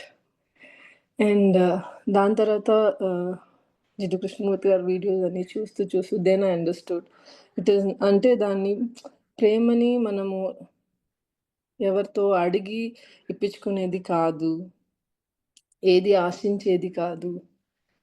అలాంటి విషయాలన్నీ చాలా తెలుసుకున్నాను. ఇంతకుముందు అయితే నాకు చాలా కంప్లైంట్స్ ఉన్నింది. మా ఆయన నన్ను సరిగా ప్రేమించట్లేదు, నేను అనుకున్నట్టు నన్ను ప్రేమించట్లేదు, నాకు అలా చేయట్లేదు, ఇలా చేయట్లేదని ఒక వారానికి 15 నాళ్ళకి ఒకరోజు తనతో గొడవ పడిద్దాన్ని నేను. ఇలానే జరిగేది. కానీ ఇప్పుడు నేను ఎస్పెషలీ రెట్రీట్ అని అయిన తర్వాత ఎంతసేపు తనని ఒక పాస్ట్ లేకుండా, మనము అనుకున్నట్టే ఆ మిర్రర్ లేకుండా, ఏది ఒక ఇమేజ్ లేకుండా తనతో ఎంతసేపు నేను ఉండగలను, ఈ ఒక్క ప్రయత్నం మాత్రమే చేస్తున్నాను. అంతే తప్ప ఇంకా దానితో గొడవ పడడం, కంప్లెయింట్స్ చేయడం అలాంటిదన్నీ ఏమీ లేకుండా so this is only what I'm doing with him. And అది తనకు కూడా చాలా ప్రశాంతంగా ఉంది. నాకు కూడా చాలా ప్రశాంతంగా ఉంది. And this is how it is. But as you also said అంటే అది చెప్పేది కాదు, మనం ఎక్స్పీరియన్స్ చేసేది అనేది. ఇట్స్ లైక్ ప్రేమ ఒక డెఫినేషనే మారిపోయింది. అంటే నేను అనుకున్న డెఫినేషన్ మారి అండ్ ఇట్ ఈస్ లైక్ నేను అనుకున్న చాలా చిన్ని ప్రేమ లాగా అనిపించింది. But this is something like universal love అని తెలుసుకున్నాను సార్. అది ఎంత అమూల్యమైనది. Yes, sir.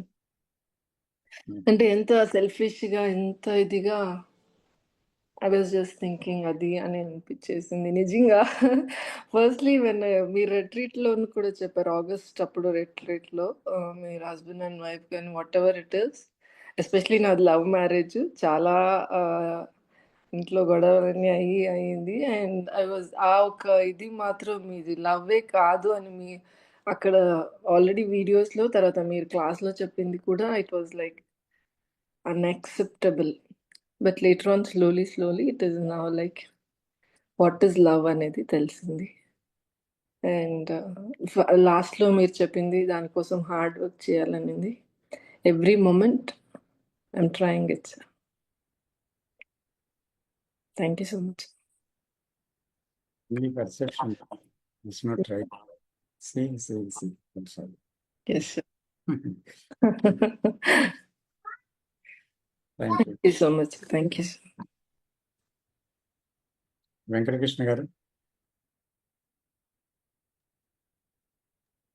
నమస్కారం సార్, అందరికీ నమస్తే అండి. సో ఫస్ట్ ఈ కన్వర్జేషన్ మన meeting love is an emotion అన్నప్పుడు లాస్ట్ మీటింగ్లో ఒక దాంట్లో మీరు ప్రేమకి బాధ్యత తెలియదు అని చెప్పేసి చెప్పడం జరిగిందండి. సో నాకు ఎందుకు ఇది కాంట్రడిక్ట్ అవుతున్నాయి రెండు అని చెప్పేసి ఆలోచిస్తూ ఉన్నాను. కాకపోతే సాయి తేజ గారు చెప్పిన తర్వాత నాకు క్లారిటీ వచ్చింది. బేసిక్గా వాడడానికి మనం ప్రేమ అని పదం ఒకటే పదం వాడుతున్నా, ఒక ప్రేమ సెల్ఫ్కి తెలిసిన ప్రేమ, అది ఎంతసేపు అది ఏ క్షణాన్ని ఎలా మారుతుందో మనకు తెలియదు. ఆబ్వియస్గా ఇందులో మనం మాట్లాడుకున్నట్టు ఫీలింగ్స్ అని, ఈ మూడ్ స్వింగ్స్ అని, అది బాధ్యత ఉండాలి అని చెప్పి ఎక్స్పెక్ట్ చేస్తుంది. దాని నుంచి ఏమో సెల్ఫ్ అంటే ఆబ్వియస్గా దానికి అంబిషియస్గా ఉంటుంది, దాంట్లో గర్వం ఉంటుంది, ఇంకా రకరకాలు అన్నీ ఉంటాయి. ఈ సెల్ఫ్ అంటే దానికి తెలిసిన ప్రేమ ఒకటి ఉంది. అది కాకుండా ఇక్కడ మనం మాట్లాడుకున్న ప్రేమ అంటే నాకు అర్థమైంది చెప్తున్నానంటే, ఈ సెల్ఫ్కి తెలియని ప్రేమ ఒకటి ఉంది. అది ఇప్పుడు ఇందాక సాయి తేజ గారు రిఫరెన్సెస్ ఇచ్చినట్టు, ఒక సూర్యుడు ఏ విధంగా అయితే అన్ని ప్రాణుల మీద సమానంగా కాంతిని వెదజల్లుతున్నాడు, ఒక గాలి అందరికీ ఏ విధంగా అయితే సమానంగా ప్రసరింపబడుతుంది, ఇలాగే చూసుకుంటే దానికి బాధ్యత లేదు. సూర్యుడికి 42 degrees వస్తాడు, 50 కూడా వెళ్తాడు. ప్రజలందరూ బాధపడతారు కదా, సో ఇంత టెంపరేచర్ ఎందుకు నీకు తెలియదా మాత్రం అని చెప్పేసి అంటే ఆయనకి తెలియదు. అది అదొక అన్కండిషనల్ లవ్ అని కూడా ఏమో ఆ పేరు పెట్టడం కూడా కరెక్ట్ కాదేమో. సో అది చేయాల్సిన పని చేసుకుంటూ వెళ్ళిపోతుంది అనమాట. సో దానికి బాధ్యత లేదు. సో ఏదైతే ఇక్కడ ఈ మనం సెల్ఫ్కి తెలిసిన ప్రేమ ఏదైతే ఉందో అది బాధ్యత ఉండాలి అని బాధ్యత కోసం తాపత్రయపడుతుంది. ఆబ్వియస్గా సెల్ఫ్ అనేటప్పటికీ ఆ ప్యాటర్నే మారిపోతుంది. మనం వాడడానికి ప్రేమ అని రెండు పదాలు రెండింటికి సేమ్ పేరుతో వాడేస్తున్నాం అని చెప్పేసి అనుకుంటున్నాను సార్. ఇంకా ఏదో మైండ్లోకి వచ్చింది, జస్ట్ స్కిప్ అయింది. సో ఇది సార్ బేసిక్గా జస్ట్ క్లారిఫై చేయాలని కోరుకుంటున్నానండి. ఒకసారి నా అండర్స్టాండింగ్ కరెక్టే కదని. థ్యాంక్ యూ అండి. అంటే ఇప్పుడు బాధ్యత అనే పదం చాలా బరువైన పదం. రెస్పాన్సిబిలిటీ. సో ప్రతి ఒక్కరు దేనికో దాని మీద రెస్పాన్సిబుల్ ఫీల్ అవుతారు, కొన్నిటి మీద ఇర్రెస్పాన్సిబుల్ ఫీల్ అవుతారు. So responsibility and irresponsibility opposite. బాధ్యత లేకపోవడం. జనరల్గా ఈ వర్డ్ చిన్నప్పటి నుంచి మనకు వినిపిస్తూనే ఉండేది. చదువు మీద బాధ్యత లేదు, జీవితం మీద బాధ్యత లేదు, దేన్ని పట్టించుకోవు, ఇది చెయ్యవు, అది చెయ్యవు అని చాలామంది మాట్లాడుతుంటారు. మనసు కూడా అడుగుతుంటుంది, బాధ్యత నాకు కరువైందా, ఏంటైంది. సో ఏంటి బాధ్యత అంటే యాక్చువల్గా అంటే ఒక అమ్మాయికి పెళ్లి చేయడంలో ఒక బాధ్యత, చదువు చెప్పించడంలో పిల్లలకు ఒక బాధ్యత, కుటుంబాన్ని సరిదిద్దుకొని కాపురం చేయడంలో ఒక బాధ్యత. ఇవన్నీ మనిషి తన బాధ్యతలుగా పెట్టుకొని తల మునకలై తిరుగుతుంటాడు. అందులో పూర్తిగా దాంట్లో ఇన్వాల్వ్ అయిపోతాడు ప్రతి మనిషి జీవితం చూస్తే. అయితే ఆ బాధ్యతలో ఏమవుతుంది, యాక్చువల్గా భారవంతంగా ఉంటుంది జీవితం. అమ్మయ్య అనుకుంటాడు పెళ్లి చేస్తే. మళ్ళీ ఆ పెళ్ళైన తర్వాత వచ్చిన తగాదాలకి అయ్యో అనుకుంటాడు. మళ్ళీ వెంటనే వస్తాయేవో, ఆ తర్వాత పిల్లలు, ఆ తర్వాత ఏదో ఇలాగా ఏమవుతుందంటే ఒకదాని తర్వాత ఒకటి మరి అటెండ్ అవ్వకపోతే ఎలాగా, పిల్లల్ని ఎలాగ వదిలేస్తాం అలాగా. సో చేయాలి, అది మన బాధ్యత కదా అంటూ భార్యాభర్తలు మళ్ళీ ఆ బాధ్యతలోకి వెళ్తారు. సో ఈ బాధ్యత ఎటువంటిది అంటే, అయ్యో తప్పకుండా చేయాలి కదా, చేయకపోతే ఎలాగ మరి అంటూ ఒక బాధ్యతలోకి వెళ్తాం. సో అది భారవంతమైనది అది. సో ఈ బాధ్యతలో ప్రేమ లేదు, కానీ ఎలాగో ఒకలాగా ఆ విషయం సెటిల్ అవ్వాలి అంతే. ఆ సెటిల్ అయితే దీనికి మనశ్శాంతి. దానికోసం వాళ్ళకి మనశ్శాంతి కలిగించాలి, తను మనశ్శాంతిగా ఉండలేడు లేకపోతే. దానికోసం బాధ్యతని మోస్తూ వెళ్తూ ఉంటాడు. అయితే నిజంగా అతని హృదయంలో ఈ తెలియని ప్రేమ కలిగిందనుకోండి, మనిషికి తెలియదు కానీ ఆ ప్రేమ ఎలాగో తెలియబడింది, దానితో అది వ్యక్తమైంది అనుకోండి. సో ఆ ప్రేమలో బాధ్యత ఉంది. ఆ భార్య, ఇందాక మనం చెప్పిన ఎగ్జాంపుల్లో భార్య ఎటువంటిదైనా తన బాధ్యతగా ఫీల్ అవడు, అటెండ్ అవుతాడు, విసుక్కోడు, అటెండ్ అవుతాడు. అలాగే ప్రతిదానికి జీవితంలో అటెండ్ అవుతాడు, కానీ దాని భవిష్యత్తు ఏంటి, అయ్యో ఇలాగ అవుతుందేమో, అలాగవుతుందేమో అంటూ చింతించడు దాని గురించి. దాన్ని ఆ సమయంలో ఎంత పర్ఫెక్ట్గా నెరవేర్చగలడో ఆ ప్రేమకు తెలుస్తుంది. కానీ ప్రయత్నంతో కూడుకొని నెరవేర్చడు. కానీ ఆ ప్రేమలో ప్రయత్నం ఏమీ లేదు, బాధ్యత ఏమీ లేదు, కానీ సెన్సిటివిటీ, కన్సర్న్ ఉన్నాయి. సో దానికి అక్కర ఉంది. ఆ అక్కరలో ఏముంది, ఇష్టం ఉంది. ఇష్టం ఉంది, తర్వాత అది చెయ్యడంలో దాని నిమగ్నం అవుతుంది దాంతో. అంతేగాని బలవంతంగా దాని మీద ఒక ప్రయత్నం చేయదనమాట. ఎందుకని ప్రయత్నరహితమైనదే ఆ ప్రేమ. అందులో ప్రయత్నరహితమైన విషయమే బాధ్యత అక్కడ. కానీ ఇది ప్రయత్నంతో కూడుకున్న బాధ్యత, సెల్ఫ్లో ఉంది. ఈ రెండిటికి తేడా ఉంది. అందుచేత ఈ ప్రేమ అనేటువంటిది కనుక్కున్న వారికి ప్రయత్నరహిత జీవితంలో ఉండేటువంటి ఆ మాధుర్యం, ఆ దాని సౌందర్యం తప్పకుండా తెలుస్తుంది అన్నమాట. సో అందుకని జీవితంలో ఉండేటువంటి ఈ అవరోధాలు, ఆటంకాలు, ఘర్షణలు, దాని పర్యవసానాలు, తన అంబిషన్స్ నుంచి వచ్చిన పర్యవసానాలు ఇవన్నీ కూడా తనలో ఇటువంటి ఒక పరివర్తన, ఆ పర్యవసానాలు చూస్తూ పరివర్తన రావాలి, అది గ్రహించాలి, కొట్టుకుపోకూడదు జీవితంలో. ఎప్పుడైతే ఆ పర్యవసానాలు బట్టి, అక్కడ ఉండే జరుగుతున్న విషయాలను బట్టి ఒక కనువిప్పు కలుగుతుందో, అది ఇది అని తెలుస్తుందో, అక్కడి నుంచి మనిషిలో తెలియకుండానే ఒక మార్పు సంభవిస్తుంది. అదే నిజమైన మార్పు, తెలియకుండా సంభవించే మార్పు. కానీ తెలిసి ఒకడు మారలేడు, కానీ చూసి ఒకడు మారగలడు, నిజంగా తనలో ఉన్నది చూసి. సో ఆ నిజంగా ఆ సీయింగ్ అనేది, ఆ అసత్యం అనేది ఎలా ఉందో అది చూడాలి, ఆ ప్రమాదం ఎలా ఉందో చూడాలి. చూసినప్పుడే నిజంగా అతను మారగలుగుతాడు. మారితేనే అప్పుడు కొత్త విషయం ఏదో బహిరంగపడుతుంది. ఆ కొత్తదే ప్రేమ. Thank you sir. వెల్కమ్.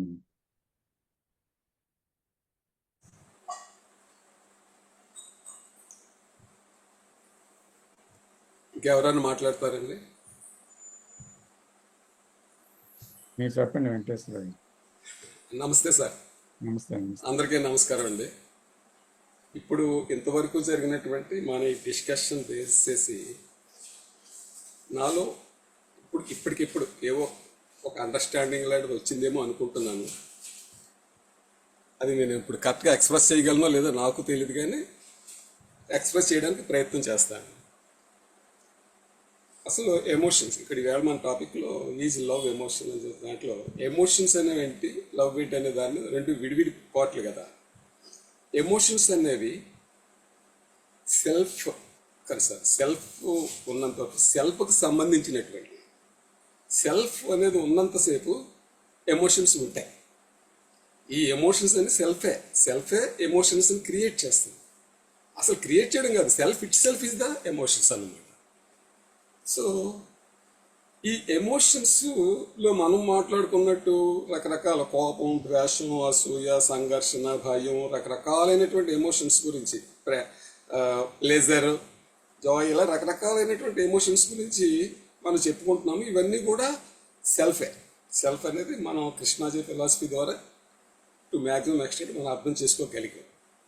అయితే అలాగే ఇప్పుడు మనం చెప్పుకున్నటువంటి ప్రేమ, ఈ ద్వేషం, కోపం ఇలాంటి వీటిలాగే అక్కడ ఒక ప్రేమ అనేటువంటి ఒక ఎమోషన్ కూడా ఉన్నది. ప్రేమ అనేది ఒక వ్యక్తుల మధ్య కానీ, లేదా వ్యక్తికి వస్తువులు, వ్యక్తికి జంతువులు, ప్రకృతి మీద ఇలా రకరకాల విధంగా ప్రేమ అనేది ఉంది. ఇప్పుడు ఇందాక ఎవరో చెప్పారు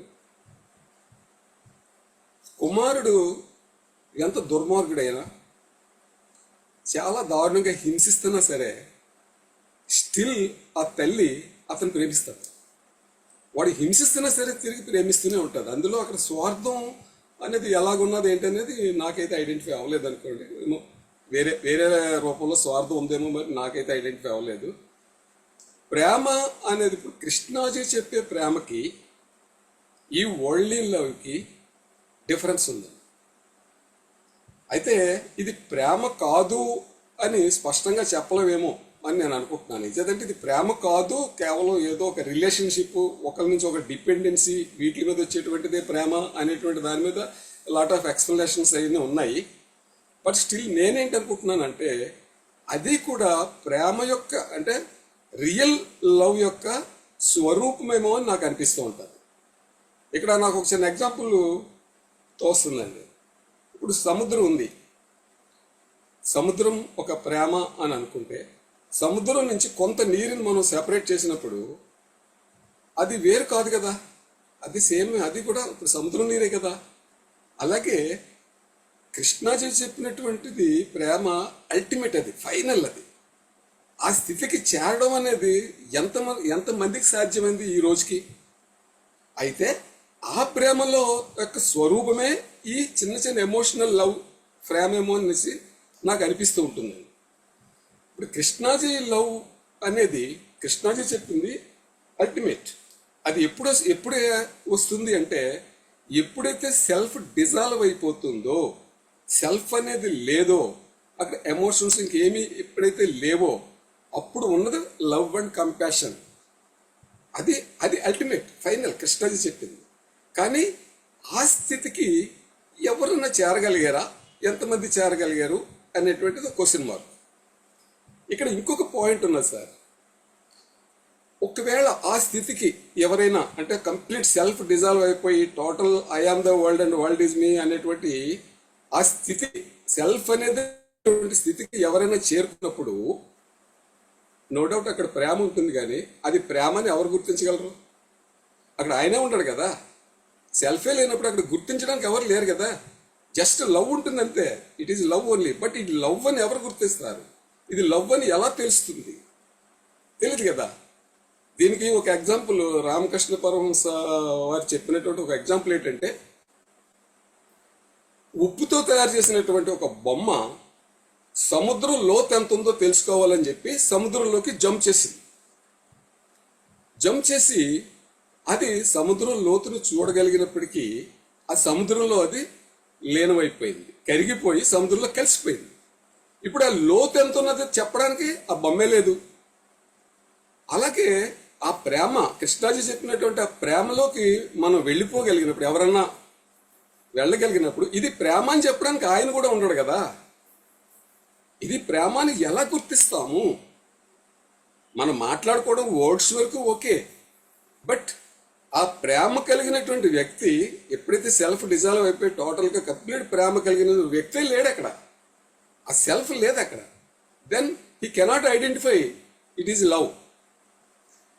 ప్లస్ ఆయన ఆ రకంగా వెళ్ళిపోయిన తర్వాత ఆయనలో ఇంత ప్రేమ ఉందని మనం గుర్తించలేము. బికాజ్ మనకి ఇంకా సెల్ఫ్ ఉంది కాబట్టి మనం కూడా గుర్తించలేము.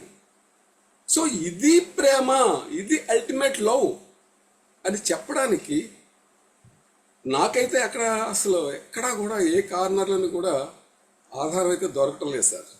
It is love, no doubt it is love. But ఇది అని ఇప్పుడు మనం ఎన్నెన్నో రకాలుగా ఎగ్జాంపుల్స్తో మాట్లాడుకున్నప్పటికీ కూడా ఇది ఒరిజినల్ లవ్ అని చెప్పడానికి మనం కూడా సరిపోం. నిజంగా ఆ లవ్లోకి వెళ్ళినాడు కూడా చెప్పలేడు. సో ఇది సార్ నా అండర్స్టాండింగ్. ఇది ఎంతవరకు నేను కరెక్ట్గా అర్థం చేసుకోగలిగాను లేదో నాకైతే తెలియదు, కానీ ఇప్పుడు అనుకోకుండా నాకు కలిగినటువంటి భావాలు. Thank you sir. చాలా వరకు కరెక్ట్ అండి. అయితే మనం అనుకున్నాం కూడా కదా, ఏంటంటే ప్రేమగా గుర్తించడం అనేది వీలు కాదు, అలా గుర్తిస్తే అది ప్రేమ కాదు అనేటువంటి విషయం సెల్ఫ్ గుర్తిస్తుంది. అక్కడ గుర్తించినప్పుడు సెల్ఫ్ ఎలా గుర్తించగలదు ప్రేమని? తప్పకుండా గుర్తించలేదు. కాబట్టి ప్రేమే. అది ఒక మాట ద్వారా కానీ, లేకపోతే ఒక వివరణ ద్వారా కానీ, ఎనాలిసిస్ ద్వారా కానీ, ఒక అనుభవం ద్వారా కానీ చెప్పబడేది కాదు. అది ఎంత మాత్రం వివరించబడేది కాదు అనే విషయం స్పష్టంగా చెప్పాను ఇందాక. అందులో ఏ రకమైన సందేహము లేదు ఎవరికి. ఒకటి. రెండోది ఏంటి అంటే, ప్రేమ సెల్ఫ్లో జరిగే విషయాల్ని చూడగలదు కానీ సెల్ఫ్ ప్రేమను చూడలేదు. సెల్ఫ్లో జరుగుతున్న విషయాల్ని అది గమనించగలదు కానీ జడ్జి చేయదు.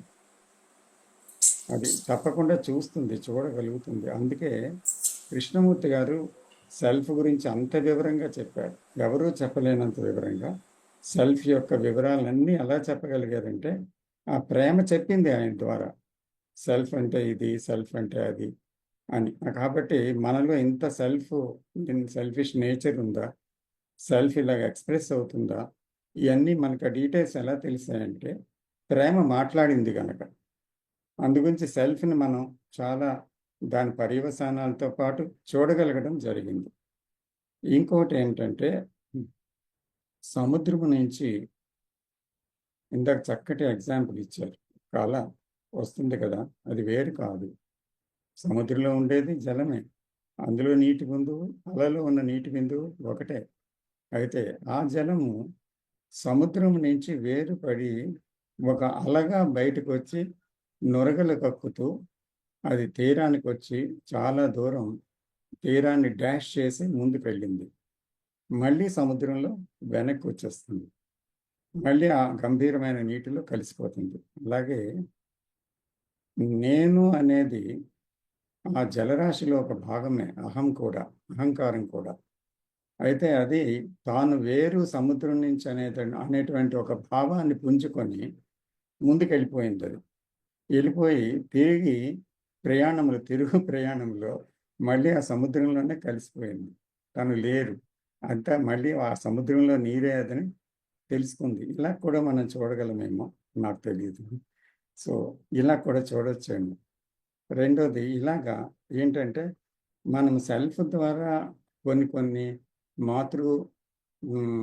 తర్వాత బిడ్డల మధ్యన ఉండే బంధం కానీ, లేకపోతే మరొక బంధం కానీ నిజంగా చాలా ఒక ఆప్యాయతని, కరుణని, ప్రేమని, కన్సర్ట్ని కలిగి ఉండడం అనేది చాలా మన జీవితాల్లో మన తల్లిదండ్రుల దగ్గర అనుభవించిన విషయం, అలాగే చుట్టుపక్కల చూసే విషయంలో అది వాస్తవంగా జరుగుతుంది, అలా కనిపిస్తుంది ఆ ప్రేమ. అంటే ఇది ఎటువంటి ప్రేమ అనేది ఎప్పుడు తెలుస్తుందంటే, నిజంగా ఈ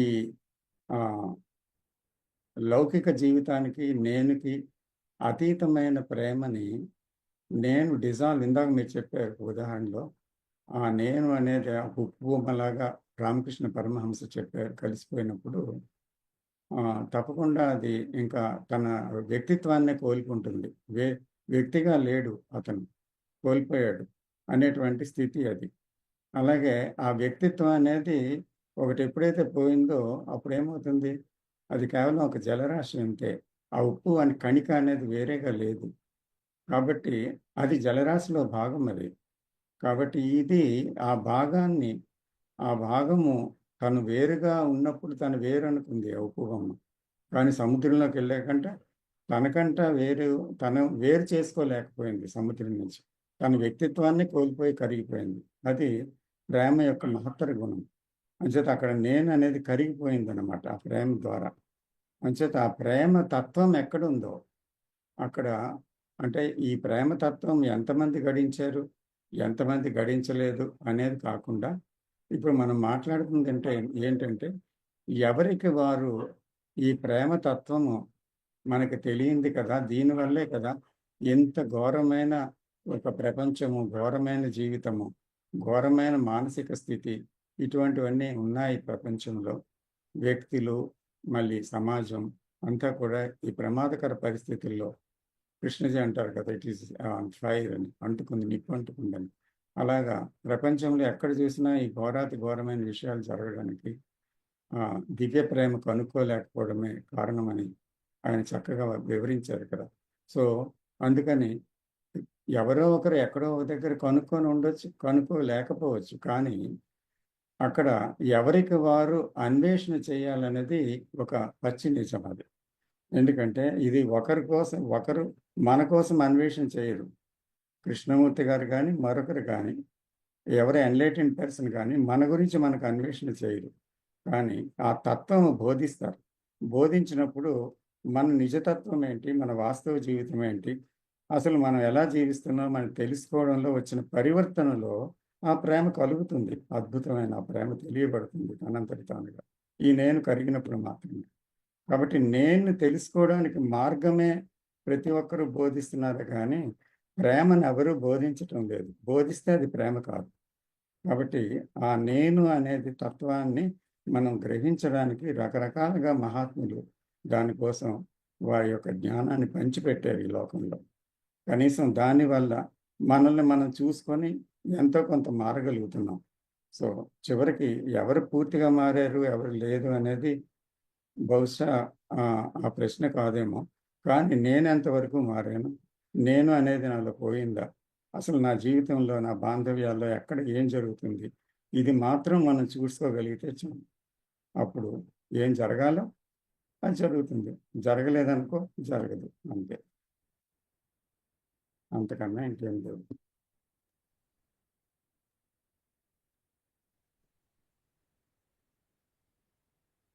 సరే ఎవరండి? రాజా సార్ సాయి తేజ సార్. సాయి తేజ గారు చెప్పండి.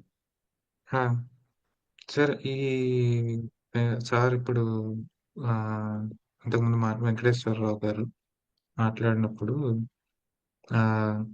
ఈ ప్రేమ ఎవరైతే అంటే ఇతరులు దాన్ని గుర్తించలేరు, ఆ ప్రేమ పొందిన వ్యక్తిని, అంటే వ్యక్తి లేడు, అతని శరీరంలో ఆ ప్రేమ ఉందనుకుంటే అన్నారు, గుర్తించలేరు అని అన్నారు. కానీ నాకు అలా అంటే నాకేమనిపిస్తుందంటే కాస్త శ్రద్ధ కలిగిన వ్యక్తులు ఆ వ్యక్తి చుట్టూ ఉంటే తప్పకుండా ఆ మార్పుని గమనించగలరు అని అనిపిస్తుంది సార్. అలాగే ఆ ప్రేమ ఏమంటారు తప్పకుండా వాళ్ళలో పరివర్తన కూడా, వాళ్ళు దగ్గరగా మెలిగిన వాళ్ళలో, శ్రద్ధావంతులైన వాళ్ళలో తప్పకుండా పరివర్తన కూడా తీసుకొస్తుందని, అంటే చాలా ఎగ్జాంపుల్స్ ఉన్నాయి మనకు. బుద్ధుడి కాడి నుంచి, బుద్ధుడితో ఉన్న కొందరు, తర్వాత ఈ ఎన్లైటెన్ పీపుల్తో దగ్గరగా ఉన్న కొందరు అని అనిపించింది సార్. అంటే అది ఒక చిన్న చీకటిలో వెలిగే ఒక జ్యోతిలాగా అనిపించింది సార్ నాకు కొందరికి. సో అది దారి చూపిస్తుంది అని అనిపించింది సార్, అది చెప్తామని. అదే ఇప్పుడు ప్రేమ ఒకరిని ప్రభావితం చేయగలుగుతుంది, దానికి శక్తి ఉంది, అది అపారమైన శక్తి కలిగి ఉంది తప్పకుండా. అయితే దానికి కొంత రిసెప్టివిటీ కావాలి, అంటే ఆ మనిషిలో కొంత రిసెప్టివిటీ కావాలి. కృష్ణమూర్తి గారి జీవితంలో కూడా చాలామంది చుట్టూ ఉండేవారు, కానీ చాలామందికి అది లభించలేకపోయింది. వారితో సన్నిహితంగా ఉన్నా కూడా, దగ్గర ఉన్నా కూడా కొంత సీరియస్నెస్ ఆ రిసెప్టివిటీ ఎవరికైతే ఉందో తప్పకుండా ఇప్పుడు చూడండి ట్యూనింగ్ అంటారు. ఇప్పుడు రేడియో స్టేషన్లో కరెక్ట్ ట్యూనింగ్లోకి వెళ్ళేసరికి ఆకాశవాణి అనేది అక్కడ పలానా నెంబర్లో కరెక్ట్గా కనెక్ట్ అవుతుంది. విశాఖపట్నం ఆకాశవాణి, విజయవాడ ఆకాశవాణి అలాగా ట్యూనింగ్ అనేది జరుగుతుంది, ప్రభావవంతంగా జరుగుతుంది. అయితే దీని అంతటికీ మహాశ్రద్ధ కావాలి. ఇందాక మనం అనుకున్న మహా హోంవర్క్ కావాలి, మహాశ్రద్ధ కావాలి. అది కొంతమందిలో కలుగుతుంది. ఇప్పుడు ఆ మహాత్ముడు చెప్పిన మాటలు ఎంతోమంది వింటారు, కానీ కొంతమంది మాత్రమే ఆ ప్రభావానికి గురవుతారు కదండి సాయితేజ గారు. కొంతమంది మాత్రమే ఆ ప్రభావానికి తప్పకుండా అవును. లోను.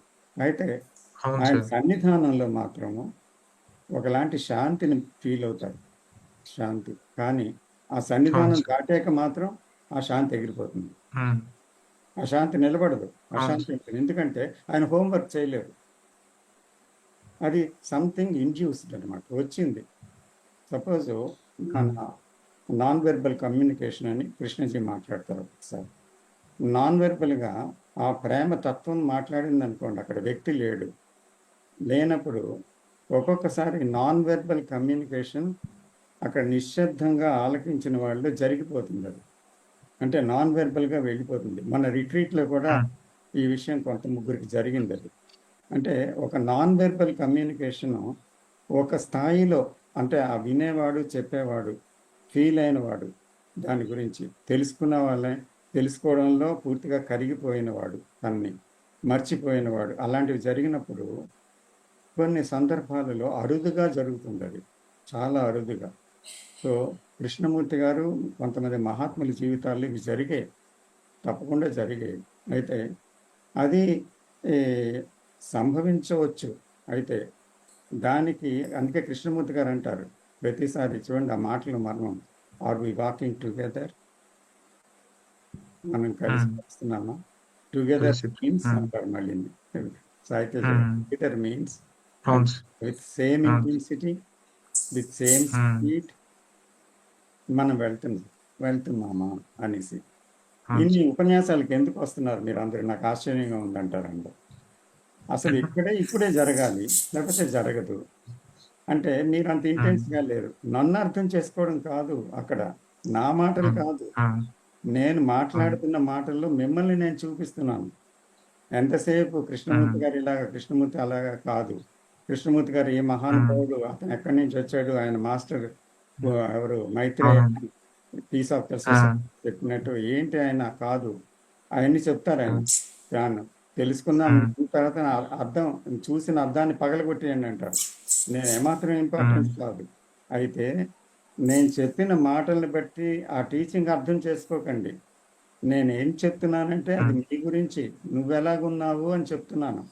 సో ఆ మాటలు ఉమ్. నిన్ను ఉమ్. నువ్వు చూసుకోవాలి, నన్ను కాదు అర్థం చేసుకోవాల్సింది అని ఒక దగ్గర చెప్పారు. ఒక ప్రశ్నకు అడిగి, నేను ఎన్నో ఉపన్యాసాలకు వచ్చాను, నేను 50 ఏళ్ళుగా వింటున్నాను, నేను ఇంకా మారలేదంటే దానికి సమాధానం ఇది. ఎందుకంటే నన్ను అర్థం చేసుకోవడం నువ్వు ప్రయత్నించావు, కానీ నిన్ను ఉమ్. ఇలా చూడాలి, నువ్వు ఇది అని నేను చెప్తున్నాను. కాబట్టి అది ఉమ్. నువ్వు చూస్తే తప్పకుండా ఇంటెన్సిటీ వస్తుంది. ఇంటెన్సిటీ వస్తే అప్పుడు మనం కలిసి ప్రయాణం చేస్తాం. అప్పుడు నేను ఏం చెప్తున్నాను అది నాన్ వెర్బల్గా వెళ్ళిపోతుంది నీలోకి. వెళ్ళిపోయిన మరుక్షణం నువ్వు ఇంకొకరు, అంతే, ఫినిష్. మళ్ళీ దీని గురించి వర్కింగ్ లేదు, అక్కడికక్కడే అప్పటికప్పుడే అనే మాటల్లో గొప్ప అర్థం ఉంది. అది జరుగుతుంది అంతే.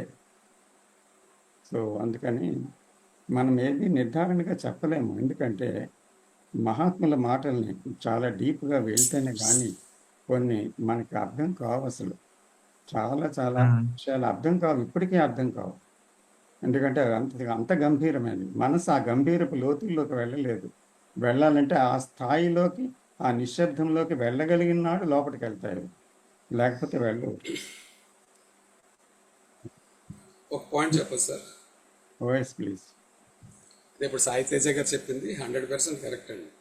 అవును. ఒక మహానుభావుల పరిసరాల్లోకి వెళ్ళినప్పుడు, ఆయన దగ్గరికి వెళ్ళినప్పుడు ఏదో ఒక తెలియనటువంటి ఒక అనుభూతి, ఒక ప్రశాంతత కలుగుతుందండి. అది ప్రాక్టికల్గా ఈవెన్ నేను కూడా చూశాను. షూర్, అందులో డౌటే లేదు. అయితే ఇక్కడ విచిత్రం ఏంటంటే అండి, అది ప్రేమ అని మనకు తెలియదు. ఎందుకు తెలియదంటే ఇక్కడ సెల్ఫ్ ఏం చేస్తుంది, self is nothing but past. అది ఎప్పుడు పాస్ట్ ఎక్స్పీరియన్స్ నుంచి వస్తుందే తప్ప ఇప్పుడు ఈ క్షణంలో ఏం జరుగుతుందనే దానికి సెల్ఫ్ తెలియదు. ఈ క్షణంలో దిస్ మూమెంట్ సెల్ఫ్ ఉండదు కాబట్టి సెల్ఫ్ లేనప్పుడు అప్పుడు ఈ ప్రేమ అంటే ఆ మహానుభావుని నుంచి వచ్చినటువంటి ఆ ఫీల్ ఎప్పుడైతే మనం ప్రజెంట్లో ఉన్నామో అది పూర్తిగా మనం అనుభూతి చెందగలుగుతాం అన్నమాట ప్రజెంట్లో ఉన్నప్పుడే. కానీ సెల్ఫ్ వచ్చి తీసుకెళ్ళిపోతుంది, మళ్ళీ కంపేర్ చేస్తుంది, ఆ ఫీల్ నుంచి మనల్ని డ్యామేజ్ చేస్తుంది, ఆ ఫీల్ నుంచి మనల్ని ఆ ఫీల్ని పౌడ్ చేస్తుంది అన్నమాట ఒక రకంగా చెప్పాలంటే. సో అక్కడ ఎప్పుడైతే సెల్ఫ్ పక్కకు పోయి ఒక ప్రజెంట్లోకి వచ్చేమో అప్పుడు ఆయన నుంచి వచ్చినటువంటి ఆ ప్రేమ, ఆ అనుభూతి పరిపూర్ణంగా మనం ఆస్వాదించగలుగుతాం. ఇది నా అండర్స్టాండింగ్ సార్. అదే ఆ సమయంలో మనం ప్రభావితమైన బయటికి మామూలు సెల్ఫ్లోకి వచ్చేస్తుంది నిజమే, కానీ ఒక ఇంటెన్సిటీ మాత్రం అతనిలోని స్థాపించబడుతుంది. అది ఆ మాటలు విత్తనంలాగా లోపలికి వెళ్ళిపోతాయి. ఆ సీడ్ ఊరిపోదు, ఎందుకంటే అక్కడి నుంచి అతనిలో అన్వేషణ, అక్కడి నుంచి ఒక లోపలికి వెళ్ళేటువంటి దూసుకుపోయే ఒక తత్వము, ఇవన్నీ కూడా ఆయనలో కలిగి తీరుతాయి. ఎందుకంటే ఆ ప్రభావం అంత తీవ్రంగా లేకపోవచ్చు ఆ మీటింగ్ నుంచి వచ్చిన తర్వాత, కానీ దాని యొక్క ప్రభావం ఒక విత్తనం కనుక లోపలికి వెళ్ళిపోయి అది ఊరిపోద్ది అనమాట. ఇట్ బిగిన్స్ టు స్ప్రౌట్ ఆటోమేటిక్గా. అయితే ఎందుకంటే అది సరైన నేలలో పడింది అక్కడ ఆ విత్తనం, కాబట్టి అది స్ప్రౌటింగ్ అనేది మొదలు పెడుతుంది. కాబట్టి ఆ వ్యక్తికి మారే ఒక అవకాశాన్ని అది ఎక్కువ చేస్తుంది అన్నమాట. అలాంటిది కూడా జరుగుతుంది. సరే, సమయం అయినట్టుంది. బాబాజీ మాట్లాడుతుంది సార్. బాబాజీ గారు చెప్పండి సార్. ఒక్క నిమిషం సార్. ఓకే అండి, చెప్పండి. ఈ ప్రేమ అనేది సృష్టి స్వభావం అని అనిపిస్తుంది. సృష్టికి కావాల్సింది ప్రేమలోంచి సృష్టి జరుగుతుంది అని నాకు అనిపిస్తుంది సార్. దానిలో వాస్తవం ఎంతో కరెక్ట్ సార్. ఎక్కడ సృష్టి జరిగినా కూడా అది ప్రేమలోంచి జరుగుతుందని నాకు అనిపిస్తుంది. Yes, we cannot divide creation with love. Where there is love, there is creation. And where there is creation, there is love. Yes. No doubt. స్వభావం కరెక్ట్ అండి. దాని యొక్క వచ్చింది.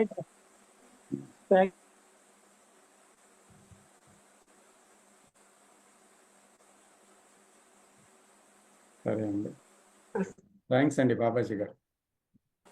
సార్ రాజు గారు ఏదో ఇందాక నుంచి ట్రై చేస్తున్నారు. రాజు గారు చెప్పండి. సార్ ఒక నిమిషంలో చెబుతా. ఇప్పుడు ప్రేమ అనేది ఎమోషన్ లెస్. ప్రేమలో అమాయకత్వం అనేది ఉండిద్ది, అంటే తెలియనితనం అనేది ఉండిద్ది. ప్రేమ అనేది హృదయానికి సంబంధించింది. అంటే మైండ్ అనేది ఎంటీ అయినప్పుడు హృదయం అనేది తామర పువ్వులాగా వికసించుకునిద్ది. అంటే తామర పువ్వు యొక్క సెన్సిటివిటీ అనేది కలిగి ఉండిద్ది. ఇంకా ప్రేమ అనేది అట్లాంటి వ్యక్తులకు సంబంధించినప్పుడు వాళ్ళ యొక్క ఎంటీఎస్ మైండ్లో, అంటే మెదడు మీద ఒక రకరకాల పూల మొక్కలు అనేవి మొలిచినట్టుగా వాళ్ళకి అది ఆ ఫీలింగ్ అనేది రియల్గా అనుభవించిన ఆ విధంగా ఉండిద్ది. రకరకాల పూల మొక్కలు ఉంటాయని అది నేను జోక్గా అనుకున్నా. మీ తర్వాత చెప్పిన తర్వాత అది అసలు అల్టిమేట్, అది చెప్పడానికి కూడా ఇల్లేదు, అది ఎక్స్ప్రెస్ చేసేది కూడా కాదు అసలు. ఇంకా అది ఇంకొక విధంగా చెప్పాలంటే అది దైవం యొక్క ఒక కరుణతో కూడిన ప్రేమ అని కూడా చెప్పచ్చు. మీరు నాగరాజు గారా? అవును సార్. ఓకే, మీతో రాజు అని ఉంటే ఎవరు అనుకున్నాను, నాగరాజు గారు. ఓకే. అదేనండి, హృదయం అనేది మేల్కుంటే గాని ప్రేమ అనేది తెలియదు. అయితే మనస్సు అనేది దాన్ని గ్రహించలేదు. నేను అనే భావము తప్పకుండా ఉన్నంత వరకు ఆ ప్రేమ తెలియబడదు. తెలియబడిన తర్వాత మళ్ళీ దాని ప్రేమ అనే పేరు లేదు కూడా. ప్రేమను గుర్తించేవాడు కూడా లేడు. ప్రేమే ప్రేమే ప్రేమ అంతే. ప్రేమ ప్రేమ అలాగే ఉంటుంది అంతే. దాన్ని అక్కడ ప్రేమ అని అవును. చెప్పేవాడు లేడు, అర్థం చేసుకునేవాడు లేడు, మాట అనేవాడు లేడు. అంటే మీరు చెప్పిన తర్వాత మెదడు మీద పూల మొక్కలు మొలుతాయి అంటే నేను ఏదో జోక్కే ఊరకనే అది జరుగుతాయి అసలు రకరకాల పూల మొక్కలు అసలు ఎట్లా మొలుతాయి అని వరకు జోక్కే అనుకున్నా సార్ నేను ఓకే. అది వచ్చిన తర్వాత అసలు అది చెప్పటానికి కూడా లేదు. అది అసలు భలే ఉంది. అది రొమాంటిక్ ఫీలింగ్ తో కూడిన అసలు మిస్ప్రైజింగ్ గా ఉండిద్ది ఒక అద్భుతంగా అది చెప్పటానికి కూడా లేదు. మనసు దాన్ని సార్ అభివర్ణించవచ్చు, కానీ ఏ అభివర్ణన దానికి సంబంధం లేదు దానికి. అది దానికి అదే సాటి.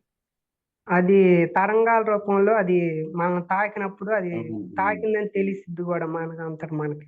ఓకే. సరేనండి, ఉంటాను. Thank you sir. ఓకే. ధన్యవాదాలు.